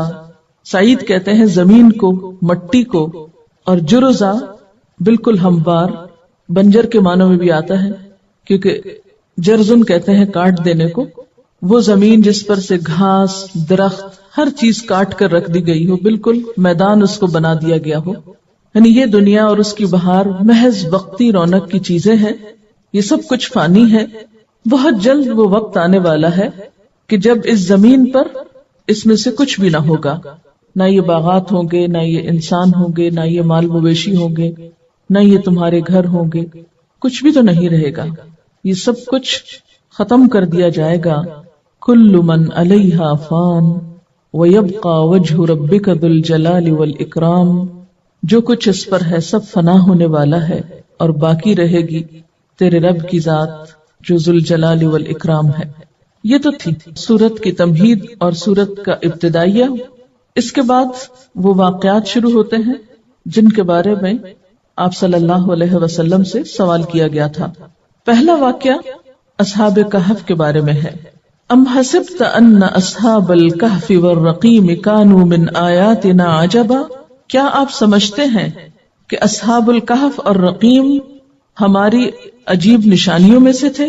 کیونکہ جب آپ سے یہ سوال کیا گیا تھا اصحاب کہف کے بارے میں تو انہوں نے نبی صلی اللہ علیہ وسلم کے سامنے یہ سوال کیوں رکھا تھا کہ ان کے نزدیک ایک بہت بڑی بات تھی، ایک بہت عجیب واقعہ تھا، اور اس کے ذریعے وہ آپ کا ایک طرح سے امتحان لینا چاہ رہے تھے۔ اللہ تعالیٰ نے فرمایا کہ یہ کوئی بڑی بات نہیں، اس کے علاوہ بھی اللہ تعالیٰ کی بہت ساری نشانیاں زمین پر موجود ہیں، اور خاص طور پر جسے پیچھے ذکر کیا گیا انا جعلنا ما علی الارض، جو بھی زمین پر ہے وہ سب نشانی ہے۔ کیا دن اور رات کا باری باری آنا نشانی نہیں؟ کیا مٹی کے اندر سے مختلف قسم کی شکلوں اور رنگوں کے پھولوں، پھلوں اور درختوں کا پیدا ہونا اللہ کی نشانی نہیں؟ زمین کا اس فضا میں معلق ہونے کے باوجود، گھومنے کے باوجود اس پر انسان کا اطمینان سے رہنا کیا ایک نشانی نہیں؟ یہ سب بھی نشانیاں ہیں۔ فرمایا ام حسبت ان اصحاب الکہف والرقیم، کیا تم سمجھتے ہو کہ اصحاب الکہف اور رقیم ہماری عجیب نشانیوں میں سے تھے؟ نہیں، کوئی بہت عجیب نہیں، اللہ کی تو ساری نشانیاں ہی عجیب ہیں۔ جو کوئی ان میں غور کرے اور ان کو پرکھے اس کے عجائبات ہر چیز میں نظر آتے ہیں۔ اب یہاں پر آپ دیکھ رہے ہیں کہ لفظ آ رہا ہے اصحاب الکہف، پھر آ رہا ہے والرقیم، سوال یہ پیدا ہوتا ہے کہ اصحاب الکہف اور اصحاب الرقیم کیا یہ دو مختلف لوگ تھے یا ایک ہی گروہ کی طرف اشارہ ہے؟ ان دونوں لفظوں میں کیا ایک ہی خاص چیز کی طرف اشارہ ہے یا دو مختلف چیزوں کی طرف اشارہ ہے؟ اس کے بارے میں علماء کا اختلاف ہوا ہے. بعض کے نزدیک یہ دونوں ایک ہی ہیں، اصحاب الکہف اور اصحاب الرقیم ایک ہی ہیں، اور بعض کے نزدیک اصحاب الکہف اور ہیں اور اصحاب الرقیم اور ہیں. جیسا کہ آپ جانتے ہیں کہ کہف کا معنی تو غار ہوتا ہے، اور وہ غار جو پہاڑ میں ہوتا ہے. لیکن رقیم کا کیا معنی ہے؟ رقیم کے مفہوم میں کئی قول پائے جاتے ہیں. رقیم کا ایک معنی یہ کیا گیا کہ یہ رقم سے مشتق ہے، رے قاف میم رقم. رقم کا معنی ہوتا ہے لکھنا. یہ جو ہماری اردو میں کہتے ہیں نا کتنی رقم ہے، تو اس کو بھی اس لیے کہا جاتا ہے کہ عموماً رقم لکھی جاتی، مالی لین دین لکھ کر کیا جاتا ہے. تو رقیم بمعنی مرقوم یعنی لکھی ہوئی چیز، اور اس سے مراد پھر لوگوں نے کیا لیا کہ وہ کتبہ جس پر اصحاب کہف کے نام لکھے ہوئے تھے. عبداللہ بن عباس کہتے ہیں کہ رقیم اس وادی کا نام تھا جس میں اصحاب کہف کا غار تھا. کعب احبار کہتے ہیں کہ رقیم اس بستی کا نام ہے جہاں سے اصحاب کہف برآمد ہوئے تھے. بعض کہتے ہیں کہ رقیم اس پہاڑ کا نام تھا جس میں اصحاب کہف کا غار تھا. بعض کے خیال میں اصحاب کہف کے کتے کا نام بھی رقیم تھا، اور بعض کے خیال میں رقیم سے مراد وہ کتبہ تھا یا تختی تھی جس پر اصحاب کہف کے کوائف لکھ کر غار کے منہ پہ لگا دیے گئے تھے. تو ان اقوال سے کیا پتہ چلتا ہے کہ اصحاب الکہف ہی دراصل اصحاب الرقیم تھے. لیکن بخاری میں ایک روایت آتی ہے حضرت نعمان بن بشیر سے، جس سے یہ پتہ چلتا ہے کہ غار والے اور رقیم والے الگ الگ لوگ تھے. چونکہ دونوں ہی غار میں گئے تھے، دونوں کا تعلق ہی غار سے تھا، اس لیے دونوں کو یہاں پر اکٹھا ذکر کیا گیا. اور ویسے بھی آپ دیکھتے ہیں کہ قدیم زمانے میں لوگ غاروں میں رہتے تھے، پھر جب ترقی کی انسان نے تو غاروں کی بجائے اپنے ہاتھ سے گھر بنائے. کئی ایک واقعات ایسے ملتے ہیں کہ جس میں لوگ، یہ واقعہ جس کا قرآن میں ذکر ہے یہ ایک نہیں، اس طرح کے کئی ایک واقعات تفسیر کی کتابوں میں روایت کیے گئے کہ بعد کے زمانے میں لوگوں نے جب اس بات کی تلاش شروع کی کہ وہ غار کہاں ہے اور وہ لوگ کون تھے، تو ایک نہیں کئی مقامات کے بارے میں یہ پتا چلا جس کی طرف یہ نسبت کی گئی کہ اس غار میں پائے جانے والے لوگ یا اس غار میں پائی جانے والی لاشیں دراصل ان لوگوں کی ہیں جن کا ذکر قرآن پاک میں کیا گیا ہے. لیکن حقیقت اللہ تعالیٰ ہی بہتر جانتا ہے. اگر یہ کہا جائے کہ اصحاب الرقیم مختلف تھے تو پھر وہ کون تھے؟ تو حضرت نعمان بن بشیر کی روایت میں جو اصحاب الرقیم کا معنی بتایا گیا ہے وہ ان 3 لوگوں کی طرف اشارہ ہے اس میں جو ایک غار میں بند ہو گئے تھے. طبرانی میں حضرت عقبہ بن عامر کی حدیث میں آتا ہے کہ وہ بنی اسرائیل میں سے تھے، اپنے اہل و عیال کے لیے روزی کمانے کی غرض سے گھر سے نکلے اور راستے میں شدید بارش ہوئی تو انہوں نے غار میں پناہ لی. اتنے میں ایک پتھر لڑھک کر اوپر سے آیا اور غار کا منہ بند ہو گیا. تو انہوں نے باہر نکلنے کے لیے اللہ تعالیٰ سے دعا کی اور اپنی اپنی نیکیوں کا واسطہ یا وسیلہ دیا، جس کے نتیجے میں ان کی دعا قبول ہوئی اور وہ پتھر اللہ کے حکم سے ہٹ گیا. تو یہ واقعہ بھی ایک بہت عجیب و غریب واقعہ تھا، اللہ کی نشانیوں میں سے ایک نشانی تھا. تو اس لیے یہ بات کہی گئی ہے کہ تم اصحاب الکہف کی بات کرتے ہو، اصحاب الرقیم کا واقعہ بھی اللہ کی نشانیوں میں سے ایک تھا، اگر یہ دوسرا معنی لیا جائے. بات سمجھ میں آئی؟ کیا اصحاب الکہف اور الرقیم ایک ہی لوگ ہیں، یا ان دونوں میں ایک ہی گروہ کی طرف اشارہ ہے، یہ دو مختلف ہیں؟ اس کی 2 تفسیریں کی گئی ہیں. ایک تو یہ کہ اصحاب الکہف اور رقیم دراصل ایک ہی گروہ ہے، اور دوسرے میں دونوں مختلف ہیں. اصحاب الکہف تو وہ ہیں جن کے مخصوص واقعے کی نسبت سے یہ سورت کا نام بھی کہف ہے، اور الرقیم سے مراد وہ 3 لوگ ہیں جو غار میں پھنس گئے تھے، جنہوں نے اللہ تعالیٰ سے خاص دعا کی اور ان کی دعا سنی گئی. بہرحال یہاں پر اب اصحاب الکہف کا واقعہ بیان کیا جا رہا ہے. اگر دوسری تفسیر لی جائے تو اصحاب الرقیم کا نہیں. کیا واقعہ ہے اصحاب الکہف کا؟ اذ اول فتیۃ الی الکہف، جب ٹھکانہ پکڑا، جب پناہ لی چند نوجوانوں نے. کہاں؟ الی الکہف، غار کی طرف. یہ چند نوجوان کون تھے اور انہوں نے یہ ٹھکانہ کیوں پکڑا تھا؟ ان کے بارے میں آتا ہے کہ یہ دراصل اس واقعے کی تاریخی حیثیت کے بارے میں بھی بہت سی آراء پائی جاتی ہیں کہ یہ واقعہ کب وقوع پذیر ہوا، لیکن عموماً لوگوں نے اس کو بادشاہ دقیانوس کی طرف منسوب کیا ہے کہ اس کے دور میں یہ واقعہ پیش آیا، جو ایک رومی بادشاہ تھا، شاید اسی کی طرف نسبت کرتے ہوئے پرانی چیزوں کو دقیانوسی کہتے ہیں۔ کہتے ہیں کہ یہ بادشاہ بہت متعصب تھا، اپنے مذہب پہ بہت سختی سے کاربند تھا اور لوگوں کو بھی اسی مذہب پر قائم رکھنا چاہتا تھا، اور جس کسی کے بارے میں اس کو یہ پتا چلتا کہ وہ بادشاہ کا دین چھوڑ کر کوئی اور دین اختیار کر رہا ہے، اس کی وہ جان کے پیچھے پڑ جاتا، پکڑ دھکڑ کرتا، ان کو سزائیں دیتا۔ تو اس نے ملک میں ہر طرف جاسوس پھیلا رکھے تھے کہ جو اس کو آ کر خبر دیتے کہ کون اس کے دین سے انحراف کر رہا ہے۔ تو ہوا یہ کہ چند لوگوں نے بادشاہ کے دین کو، جو کہ شرک کا دین تھا یا ایک مشرکانہ طریقہ زندگی تھا، اس کو چھوڑ کر توحید کا راستہ اختیار کیا۔ جو ہی بادشاہ کو خبر ہوئی تو اس نے ان لوگوں کو پکڑوایا، اپنے سامنے بلایا اور کافی نصیحت کی، دھمکیاں بھی دی، اور پھر کچھ دن کے لیے مہلت دی۔ اب اسی کی طرف یہاں اشارہ ہے کہ اذ اول فتیۃ الی الکہف۔ اب ہوا یہ کہ بادشاہ کے دربار میں ان لوگوں نے اس کی بات ماننے کی بجائے توحید کی بات کو برسر عام پیش کیا۔ بادشاہ نے ان کو تھوڑی مہلت دی، لیکن ساتھ ہی کہا کہ اگر تم باز نہ آئے تو تمہیں ختم کر دیا جائے گا۔ تو انہوں نے کہا کہ ہم اپنا ایمان بھی بچانا چاہتے ہیں اور جان بھی بچانا چاہتے ہیں، تو اس لیے انہوں نے مل کر مشورہ یہ کیا کہ ہم سب ایک غار میں جا کے چھپ جاتے ہیں۔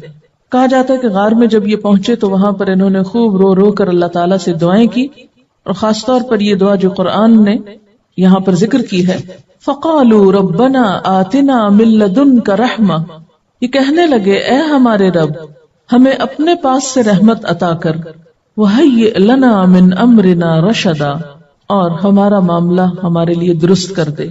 ہیئ کا لفظ جو ہے یہ مہیا کرنا، جو اردو میں آپ بولتے ہیں اسی سے ہے، اور رشدہ درستی، رہنمائی، کہ اللہ تو ہمارے معاملے میں ہمیں صحیح رہنمائی کر، ہماری اس مشکل میں تو ہمیں صحیح راستہ دکھا۔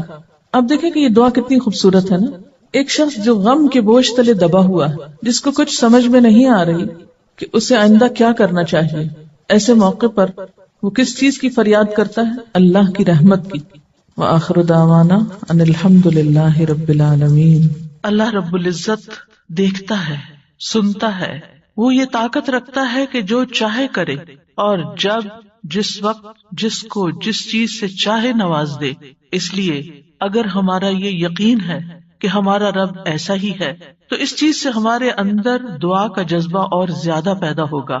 جتنا جتنا انسان کو اللہ سبحانہ تعالیٰ کی معرفت حاصل ہوتی چلی جاتی ہے تو فطری طور پر، قدرتی طور پر اس کے اندر یہ جذبہ پیدا ہوتا جاتا ہے کہ وہ اپنی ہر ضرورت کے لیے، چھوٹی ضرورت کے لیے بھی اور بڑی ضرورت کے لیے بھی اپنے اسی رب کو پکارے اور اس سے دنیا اور آخرت کی سعادتیں اور بھلائیاں مانگ لے۔ وہ اسی کو اپنا کارساز بنا لے، اسی کو اپنا مددگار سمجھے۔ اس لیے دعا کرتے رہنا چاہیے۔ دعا کا نہ کوئی خاص وقت مقرر ہے کہ اس وقت کا آپ انتظار کریں تو دعا کر سکتے ہیں، نہیں، آپ ہر وقت دعا کر سکتے ہیں، اور نہ ہی اس کے لیے کوئی خاص قسم کا عمل کرنے کی ضرورت ہے کہ وہ عمل کریں گے تو ہی دعا کر سکتے ہیں، نہیں، اور نہ ہی اس کے لیے کسی زبان کی پابندی ہے کہ صرف آپ عربی میں ہی دعا کر سکتے ہیں۔ آپ اردو میں، اپنی مدر ٹنگ میں، کسی بھی زبان میں آپ دعا کر سکتے ہیں۔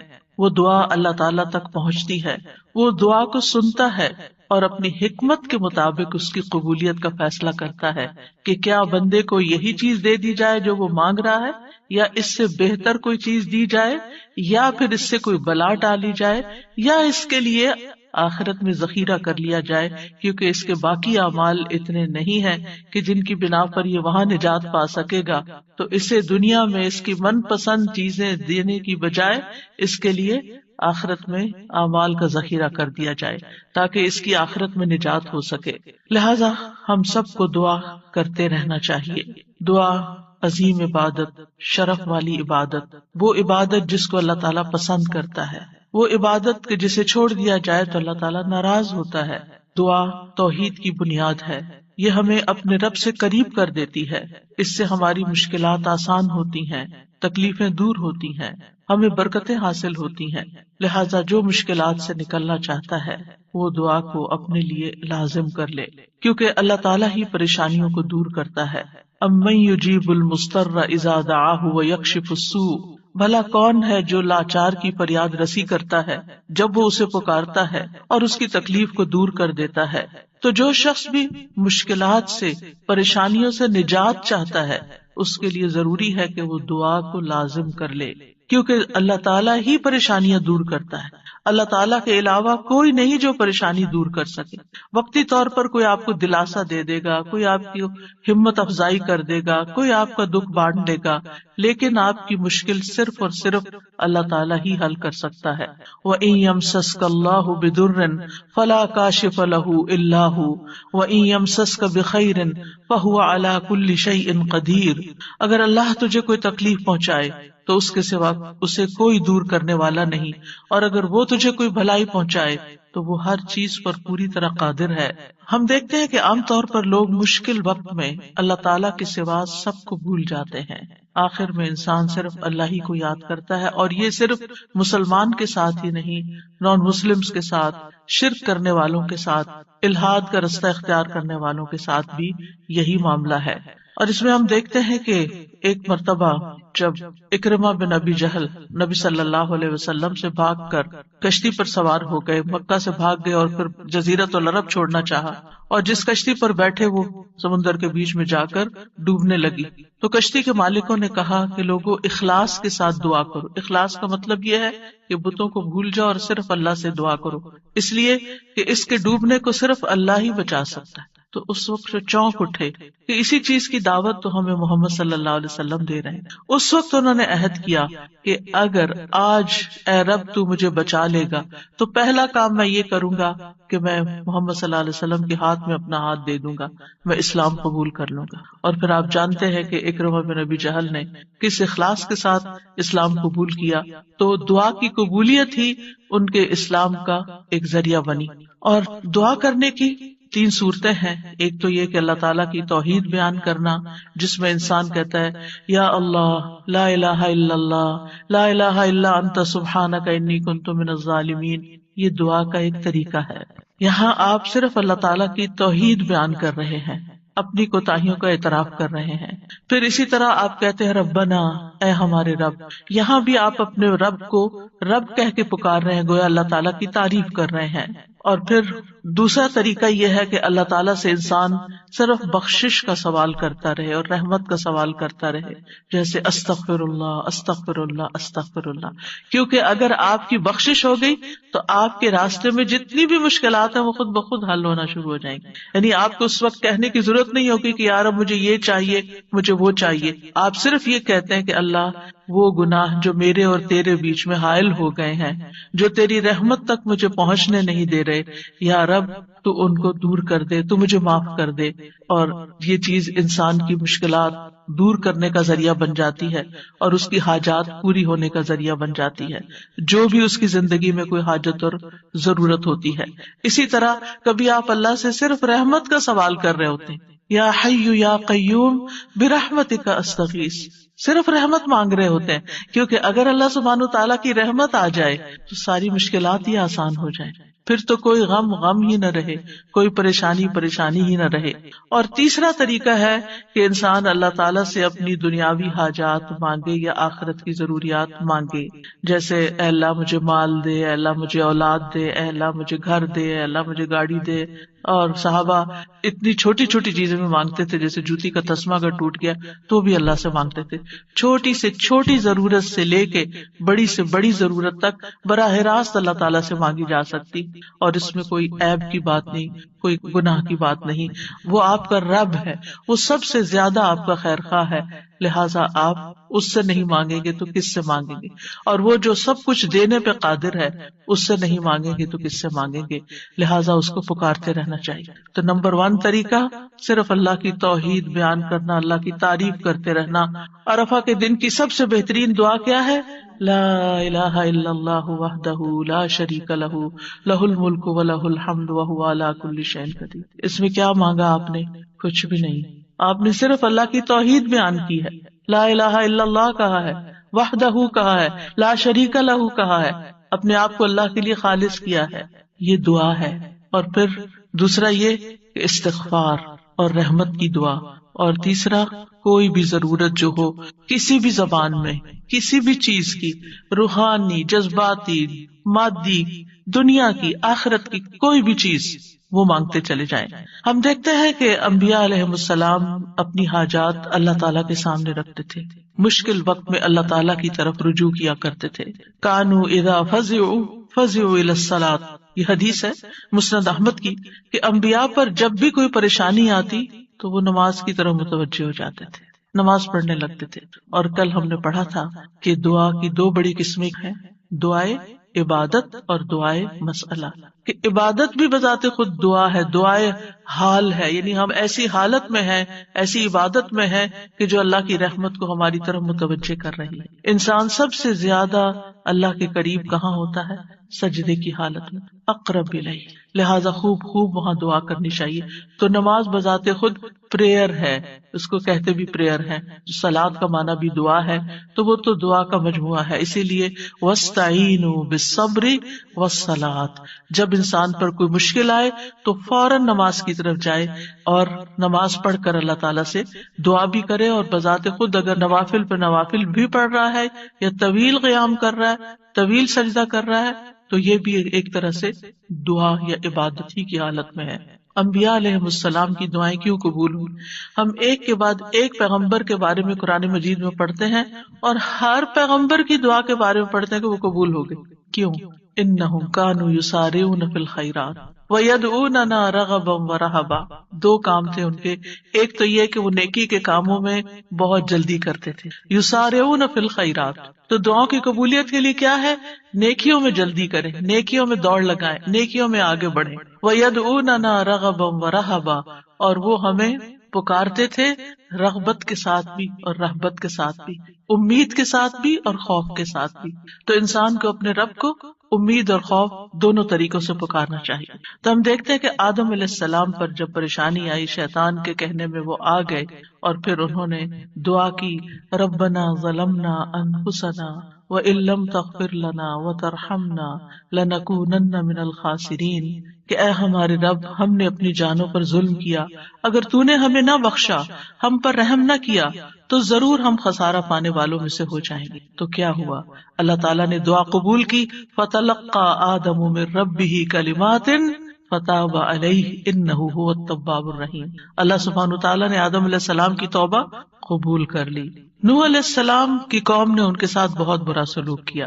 کذبت قبلہم قوم نوح فکذبوا عبدنا وقالوا مجنون وازدجر فدعا ربہ انی مغلوب فانتصر۔ ان سے پہلے قوم نوح نے بھی جھٹلایا تھا، بس انہوں نے ہمارے بندے کو جھٹلا دیا اور کہنے لگے یہ مجنون ہے، اور وہ بری طرح جھڑک دیا گیا۔ یعنی قوم کے اوباش قسم کے لوگ ان کے ساتھ ڈانٹ ڈپٹ بھی کرتے تھے، اور بعض روایات میں آتا ہے کہ انہوں نے ان کو اتنا مارا کہ بے ہوش کر دیا۔ تو انہوں نے اپنے رب کو پکارا، انی مغلوب، رب میں مغلوب ہو گیا ہوں، میرا ان پہ کوئی بس نہیں چلتا، میں ان کے ساتھ ہر طریقہ آزما چکا ہوں، یہ نہیں مانتے، بس تو میری مدد کر۔ کیا ہوا؟ اللہ تعالیٰ فرماتے ہیں وَنُوحًا إِذْ نَادَى مِن قَبْلُ فَاسْتَجَبْنَا لَهُ فَنَجَّيْنَاهُ وَأَهْلَهُ مِنَ الْكَرْبِ الْعَظِيمِ۔ اور نوح کو بھی جب اس نے اس سے پہلے پکارا تو ہم نے اس کی دعا قبول کر لی، پھر اسے اور اس کے گھر والوں کو بہت بڑی گھبراہٹ سے بچا لیا۔ وَلَقَدْ نَادَانَا نُوحٌ فَلَنِعْمَ الْمُجِيبُونَ، اور بلا شبہ یقیناً نوح نے ہمیں پکارا تو یقیناً ہم بہت اچھے قبول کرنے والے ہیں۔ اللہ تعالیٰ نے ان کی دعا قبول کر لی اور پوری قوم کو ڈبو دیا سوائے ایمان والوں کے، اور اپنے بندے کا بدلہ لے لیا۔ یونس علیہ السلام کی مثال ہمارے سامنے ہے کہ جب وہ اپنی قوم سے ناراض ہو کر، غضبناک ہو کر چلے گئے تھے، چلتے چلتے سمندر تک، سمندر سے کشتی میں، کشتی سے مچھلی کے پیٹ میں، اور مچھلی چلی گئی سمندر کی تہہ میں، اندھیروں پر اندھیرے۔ فنادا فی الظلمات الا الہ الا انت سبحانک انی کنت من الظالمین۔ تو اس نے اندھیروں میں پکارا، تیرے سوا کوئی معبود نہیں، تو پاک ہے، یقیناً میں ظلم کرنے والوں میں سے ہوں۔ تو ہم نے اس کی دعا قبول کر لی اور اسے غم سے نجات دے دی، اور اسی طرح ہم ایمان والوں کو نجات دیتے ہیں، اوروں کو بھی دیں گے۔ ان ساری مثالوں میں ہمارے لیے سبق ہے، ہمارے حالات کتنے بھی تنگ ہوں، ہم کتنے بھی پریشانی میں ہوں، لیکن پیغمبروں سے زیادہ پریشانی ہم پر نہیں آئی۔ بعض جگہوں پر آتا ہے کہ آدم علیہ السلام 300 سال تک یہ دعا کرتے رہے، روتے رہے، کہ مجھ سے غلطی ہوئی ہے. بالآخر رب نے ان کو کلمات سکھائے اور پھر دعا انہوں نے مانگی اور ان کی نجات ہوئی. بعض اوقات آزمائشیں لمبی ہو جاتی ہیں، لیکن ہمیشہ یقین رکھیے کہ رب سنتا ہے، وہ ضرور سنے گا، وہ کبھی بھی مجھے محروم نہیں کرے گا. لم اکم بدعائک رب شقیہ، تجھ سے مانگ کر اے رب میں کبھی بھی نامراد نہیں ہوا، تو ضرور سننے والا ہے. پھر ایوب علیہ السلام 18 سال تک ایک بیماری میں مبتلا رہے ہیں. وَأَيُّوبَ إِذْ نَادَى رَبَّهُ أَنِّي مَسَّنِيَ الضُّرُّ وَأَنْتَ أَرْحَمُ الرَّاحِمِينَ فَاسْتَجَبْنَا لَهُ فَكَشَفْنَا مَا بِهِ مِنْ ضُرٍّ وَآتَيْنَاهُ أَهْلَهُ وَمِثْلَهُمْ مَعَهُمْ رَحْمَةً مِنْ عِنْدِنَا وَذِكْرَى لِلْعَابِدِينَ. اور ایوب جب اس نے اپنے رب کو پکارا کہ بے شک مجھے تکلیف پہنچی ہے اور تو رحم کرنے والوں میں سب سے زیادہ رحم کرنے والا ہے، تو ہم نے اس کی دعا قبول کر لی، بس اسے جو تکلیف تھی دور کر دی اور اس کے گھر والے اور ان کے ساتھ اتنے ہی اور عطا کر دیے اپنے پاس سے رحمت کے طور پر. ان لوگوں کے لیے یاد دہانی ہے یہ جو عبادت کرنے والے ہیں. یعنی بعض اوقات انسان سوچتا ہے میں عبادت بھی کرتا ہوں، میں اللہ تعالیٰ کی حرام کردہ چیزوں سے بھی بچتا ہوں، لیکن میں دعا کرتا رہتا ہوں مگر میری دعا نہیں سنی جاتی، معلوم نہیں کیوں. اب دیکھیے کس طرح یعقوب علیہ السلام سال ہا سال تک، بعض روایات میں 40 سال اور بعض میں اس سے بھی زیادہ وقت کے لیے وہ بیٹے سے جدا ہوئے تھے اور مسلسل دعا کرتے رہے، مایوس نہیں ہوئے. اللہ تعالیٰ نے بالآخر ان کی دعا سن لی. چھوڑنا نہیں، پیچھے نہیں ہٹنا. ایوب علیہ السلام نے کہا تھا انی مسنی الضر وانت ارحم الراحمین، اللہ مجھے تکلیف پہنچی ہے اور تو سب سے بڑا رحم کرنے والا ہے، تو سب مہربانوں میں سے بڑھ کر مہربان ہے، تو مہربانی نہیں کرے گا تو اور کون کرے گا. تو یہاں انہوں نے اللہ تعالیٰ کی رحمت کی فریاد کی. پھر ابراہیم علیہ السلام مشکل ترین حالات میں اللہ تعالیٰ پر توکل کرتے ہیں. ابن عباس کہتے ہیں کہ یہ کلمہ حسبنا اللہ ونعم الوکیل ابراہیم علیہ السلام نے اس وقت کہا تھا جب انہیں آگ میں ڈالا گیا تھا، اور ان کے اس کلمے کی وجہ سے ان پر آگ ٹھنڈی ہو گئی، کیونکہ انہوں نے کہا تھا حسبنا اللہ ونعم الوکیل، حسبنا اللہ، اللہ ہمیں کافی ہے. یہ بھی پکارنے کا ایک انداز ہے، اللہ کی رحمت کو طلب کرنے کا ایک انداز ہے. اور ان کے اس کہنے پر اللہ سبحانہ تعالیٰ نے کیا فرمایا، قلنا یا نار کونی بردم وسلاما علی ابراہیم، اے آگ تو ابراہیم پر سراسر ٹھنڈک اور سلامتی والی بن جا. ابراہیم علیہ السلام نے نیک اولاد کی دعا کی، رب ہب لی من الصالحین فبشرناہ بغلام حلیم، اے میرے رب مجھے لڑکا عطا کر جو نیکوں میں سے ہو، تو ہم نے اسے ایک بردبار لڑکے کی خوشخبری دی. بغلام حلیم، ایسا نہیں ہوا کہ ابراہیم علیہ السلام نے ادھر دعا کی اور ادھر ان کو اسحاق اور اسماعیل علیہ السلام مل گئے. انتہائی بڑھاپے کی حالت میں جا کر بہت سالوں کے بعد دعا قبول ہوئی، لیکن قبول ہوئی. ہمارے لیے اس میں سبق یہ ہے کہ مانگتے رہیں چاہے سال ہا سال گزر جائیں. اور پھر وہ کہتے ہیں الحمدللہ الذی وہب لی علی الکبر اسماعیل و اسحاق ان ربی لسمیع الدعاء، سب تعریف اس اللہ کی ہے جس نے مجھے بڑھاپے کے باوجود اسماعیل اور اسحاق عطا کیے، بے شک میرا رب تو بہت دعا سننے والا ہے. اللہ سبحانہ تعالیٰ نے انہیں ہدایت یافتہ اولاد عطا کی تھی، یہ ان کے صبر کا نتیجہ تھا. ان کی زندگی تو مشکل میں گزری، لیکن اس کا بدلہ اللہ نے ان کو کیا دیا کہ ایسی اولاد دی جو ہمیشہ کے لیے ان کے لیے ناموری کا سبب بنی. وَوَهَبْنَا لَهُ إِسْحَاقَ وَيَعْقُوبَ، صرف بیٹا نہیں، بیٹے کے بعد پوتے کی بھی خوشخبری دی. کُلًّا هَدَيْنَا، ہر ایک کو ہم نے ہدایت دی. وَنُوحًا هَدَيْنَا مِن قَبْلُ، نوح علیہ السلام کو اس سے پہلے ہم نے گائیڈ کیا. وَمِن ذُرِّيَّتِهِ دَاوُودَ وَسُلَيْمَانَ وَأَيُّوبَ وَيُوسُفَ وَمُوسَى وَهَارُونَ وَكَذَلِكَ نَجْزِي الْمُحْسِنِينَ، اور اس کی اولاد میں سے داؤد اور سلیمان اور ایوب اور یوسف اور موسیٰ اور ہارون، اور اسی طرح ہم نیکی کرنے والوں کو جزا دیتے ہیں. یعقوب علیہ السلام کا حال آپ کے سامنے ہے. انہوں نے اپنے غم اور دکھ کی فریاد لوگوں کے سامنے نہیں کی، لوگوں کو جا کر اپنے دل کا حال نہیں بتایا. کیا کہا، انما اشکو بثی وحزنی الی اللہ وَأَعْلَمُ مِنَ اللَّهِ مَا لَا تَعْلَمُونَ. یعقوب علیہ السلام نے کہا بے شک میں اپنی بے قراری اور غم کی شکایت صرف اللہ سے کرتا ہوں، اللہ ہی میرے دل کا حال جانتا ہے کہ یہاں کیسی کیسی بے قراری ہے بچے کی جدائی میں، اور میں اللہ کی طرف سے وہ باتیں جانتا ہوں جو تم نہیں جانتے. بہت کچھ جاننے کے باوجود انہیں یہ نہیں پتا تھا کہ بیٹا مصر میں ہے.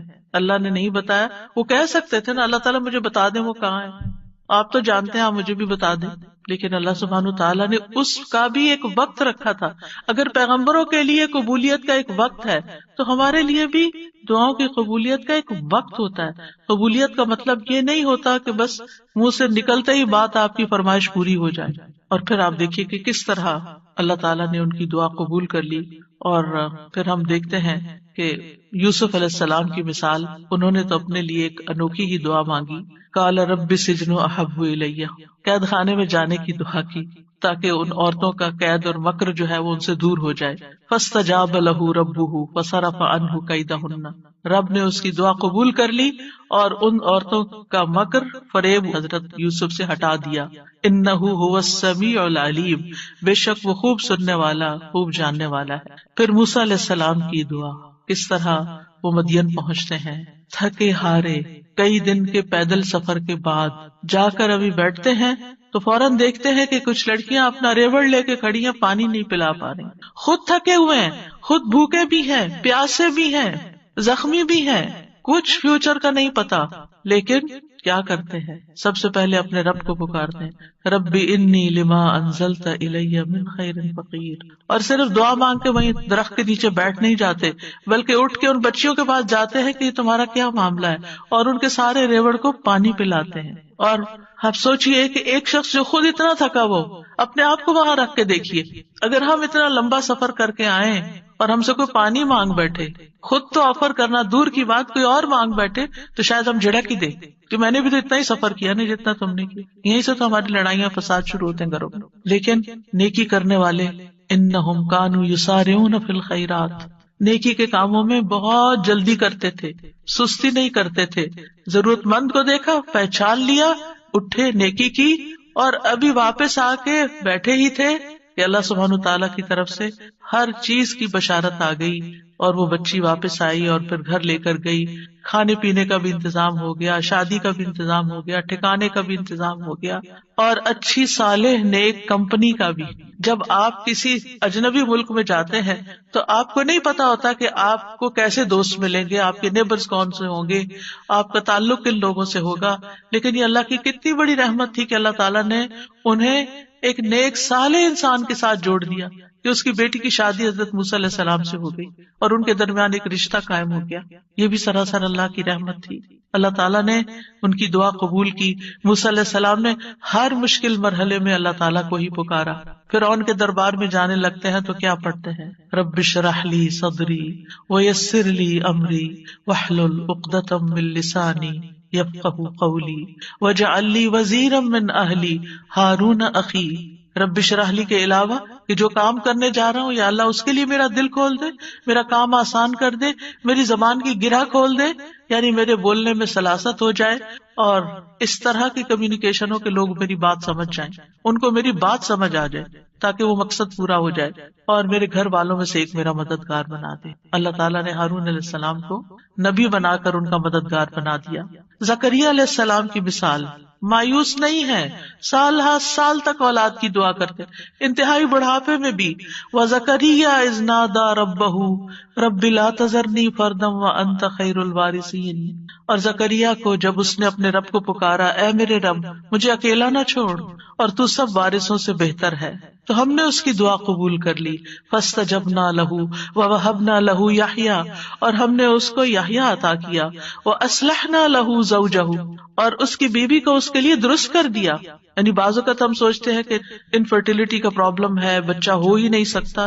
اللہ تعالیٰ سب کچھ کر سکتا ہے، اللہ تعالیٰ وہ بھی ٹھیک کر سکتا ہے، کیونکہ ان اللہ علی کل شیء قدیر، اللہ تعالیٰ ہر چیز پر قدرت رکھتا ہے. اس لیے مایوسی کس بات کی؟ اللہ کے بندے کبھی بھی مایوس نہیں ہوتے. ہاں، مانگنے سے کبھی نہیں تھکتے، مانگتے رہتے ہیں کہ اللہ تعالیٰ سبب کے ساتھ بھی دیتا ہے اور بغیر سبب کے بھی دیتا ہے، اس کے لیے کیا مشکل ہے. پھر نبی صلی اللہ علیہ وسلم کس طرح دعا کرتے ہیں، استستغیثون ربکم فاستجاب لکم انی ممدکم بألف من الملائکۃ مردفین. جب تم اپنے رب سے مدد مانگ رہے تھے تو اس نے تمہاری دعا قبول کر لی کہ بے شک میں 1000 فرشتوں کے ساتھ تمہاری مدد کرنے والا ہوں جو ایک دوسرے کے پیچھے آنے والے ہیں. کس طرح نبی صلی اللہ علیہ وسلم بدر کے میدان میں فریادیں کر رہے تھے، اپنے رب کو پکار رہے تھے. دیر اینڈ دن خوشخبری آ گئی کہ فرشتوں سے مدد کی جائے گی. انبیاء علیہ السلام کے علاوہ ہم دیکھتے ہیں کہ دیگر افراد بھی جنہوں نے اللہ تعالیٰ سے دعا کی، اللہ سبحانہ تعالیٰ نے ان کی دعا سن لی. سورۃ المؤمن میں جو مرد مومن ہے، جو فرعون کے دربار میں سے ہی ایک شخص اٹھتا ہے اور پھر وہ لوگوں کو نصیحت کرتا ہے اور کیا کہتا ہے، فَسَتَذْكُرُونَ مَا أَقُولُ لَكُمْ وَأُفَوِّضُ أَمْرِي إِلَى اللَّهِ ان اللہ بصیر بالعباد. فرعون کے دربار میں ایک شخص کا اٹھ کر لوگوں کو سمجھانا، فرعون کو سمجھانا، خوب خوب نصیحتیں کرنا، کھلم کھلا موسیٰ علیہ السلام پر ایمان لانا، یہ بہت بڑی بغاوت تھی اور بہت بڑا نقصان ہو سکتا تھا. لیکن اس مرد مومن نے کیا کہا، افوض امری الی اللہ، میں اپنا معاملہ اللہ کے سپرد کرتا ہوں. کیا ہوا پھر، فوقاہ اللہ سیئات ما مکروا وحاق بآل فرعون سوء العذاب، اللہ نے اسے ان کی بری چالوں سے بچا لیا جو انہوں نے تدبیریں کی تھی، ان سے نجات دی، اور آل فرعون کو برے عذاب نے گھیر لیا. اللہ نے اپنے بندے کو بچا لیا اور پوری قوم کو ڈبو دیا. پھر اسی طرح کچھ واقعات احادیث میں آتے ہیں، جیسے غار والوں کا قصہ ہے، کس طرح اللہ سبحانہ وتعالیٰ نے ان کی دعائیں سنی اور صرف دعاؤں کے نتیجے میں غار کے دروازے سے پتھر ہٹ گیا اور وہ باہر نکل آئے. پھر اسی طرح ایک اور بچے کا واقعہ ملتا ہے جسے بادشاہ نے جادوگر کے پاس جادو سیکھنے کے لیے بھیجا، تو اس نے جادو سیکھنے کی بجائے الٹا اللہ تعالیٰ کی پہچان کا علم کسی سے حاصل کر لیا راستے میں. جب بادشاہ کو پتا چلا تو بہت ناراض ہوا اور غصے میں آ کر اس نے کہا کہ اس بچے کو فلاں پہاڑ پہ لے جاؤ اور اسے پہاڑ کی چوٹی سے گرا دو تاکہ یہ ہلاک ہو جائے، اور اگر یہ اپنے دین سے پھر جائے تو اسے چھوڑ دینا، انکار کرے تو نیچے پھینک دینا. بادشاہ کے جو ساتھی تھے وہ لڑکے کو پہاڑ کی چوٹی پر لے گئے. اس لڑکے نے ایک دعا مانگی، اللہم اکفنیہم بما شئت، اللہم اکفنیہم بما شئت، اے اللہ جس طرح تو چاہے تو مجھے ان کے مقابلے میں کافی ہو جا، ان کے مقابلے میں تو میرا ساتھ دے. تو کہتے ہیں پہاڑ پر ایسا زلزلہ آیا کہ جس سے اس کے سارے ساتھی جو لے کے گئے تھے وہ سارے گر گئے، وہ سب الٹے گرے اور وہ لڑکا چلتا ہوا بادشاہ کی طرف دوبارہ آ گیا. بادشاہ نے اس لڑکے سے پوچھا تیرے ساتھیوں کا کیا ہوا؟ لڑکے نے کہا اللہ مجھے ان سے کافی ہو گیا. بادشاہ نے پھر اس لڑکے کو اپنے ساتھیوں کے اور لوگوں کے حوالے کر کے کہا کہ اسے ایک چھوٹی سی کشتی میں بٹھاؤ اور سمندر کے بیچ میں جا کے کشتی الٹ دو، اس کو وہاں پھینک دو، اگر یہ اپنے دین سے پھر جائے تو چھوڑ دینا، انکار کرے پھینک کے آ جانا. بادشاہ کے ساتھی اس لڑکے کو لے کر گئے تو لڑکے نے پھر یہی دعا کی، اللہم اکفنیہم بما شئت، اے اللہ تو جس طرح چاہے مجھے ان سے کافی ہو جا. پھر وہ کشتی بادشاہ کے ساتھیوں سمیت الٹ گئی، سب غرق ہو گئے اور وہ لڑکا چلتا ہوا واپس بادشاہ کے پاس آ گیا. بادشاہ نے اس لڑکے سے کہا تیرے ساتھیوں کا کیا ہوا؟ کہنے لگا اللہ مجھے ان کے مقابلے کے لیے کافی ہو گیا. اور واقعی اللہ ہی کافی ہوتا ہے دشمن سے نبٹنے کے لیے. انسان کے اپنے پاس زور نہیں ہوتا، طاقت نہیں ہوتی، ہم کمزور ہوتے ہیں، لیکن اگر اللہ کی مدد آ جائے تو انسان ہر طرح کی مشکلات پہ قابو پا سکتا ہے. آسیہ علیہ السلام کی مثال ہمارے سامنے ہے کہ کس طرح انہوں نے فرعونیوں سے نجات کے لیے دعا مانگی اور کہا رب ابن لی عندک بیتا فی الجنہ ونجنی من فرعون وعملہ ونجنی من القوم الظالمین. اے میرے رب میرے لیے اپنے پاس جنت میں ایک گھر بنا دے اور مجھے فرعون سے اور اس کے عمل سے نجات دے اور مجھے ظالم قوم سے نجات دے. تو کیا ہوا؟ اللہ تعالیٰ نے ان کی دعا قبول کر لی. ابو ہریرہ کہتے ہیں کہ فرعون نے اپنی بیوی کے دونوں ہاتھوں اور دونوں پاؤں کے لیے 4 میخیں گاڑی، یعنی جیسے وصولی دیتے ہیں نا، تو ہر ہاتھ میں میخ گاڑی اور پاؤں میں بھی. جب وہ فرعونی ان سے جدا ہوتے تو فرشتے ان پہ سایہ کر لیتے. اس وقت انہوں نے یہ دعا کی، بس اللہ تعالیٰ نے جنت میں ان کے گھر سے پردہ ہٹا کر ان کو گھر دکھا دیا. یہ گھر بن چکا ہے تمہارا، اس صبر کی بدولت جو انہوں نے اس تکلیف پر کیا اور اپنے ایمان کو بچایا. سارہ علیہ السلام نے کس طرح اس ظالم بادشاہ کے مقابلے میں مدد طلب کی. آپ جانتے ہیں کہ ابراہیم علیہ السلام نے سارہ کے ساتھ ہجرت کی تھی اور انہیں لے کر ایک شہر میں پہنچے. جو اس کا بادشاہ تھا وہ بہت ظالم تھا، اور جب اسے پتا چلتا کہ کوئی مسافر ایسا ہے جس کے ساتھ بہت خوبصورت عورت ہے تو وہ اس سے زبردستی چھین لیتا تھا. اسے پتا چلا کہ ابراہیم علیہ السلام اپنے ساتھ ایک ایسی عورت کو لائے ہیں جو عورتوں میں سب سے زیادہ خوبصورت ہے. تو انہوں نے ابراہیم علیہ السلام کو پیغام بھیجا کہ یہ تمہارے ساتھ کون ہے؟ تو انہوں نے کہا کہ یہ میری بہن ہے. پھر سارہ کے پاس گئے تو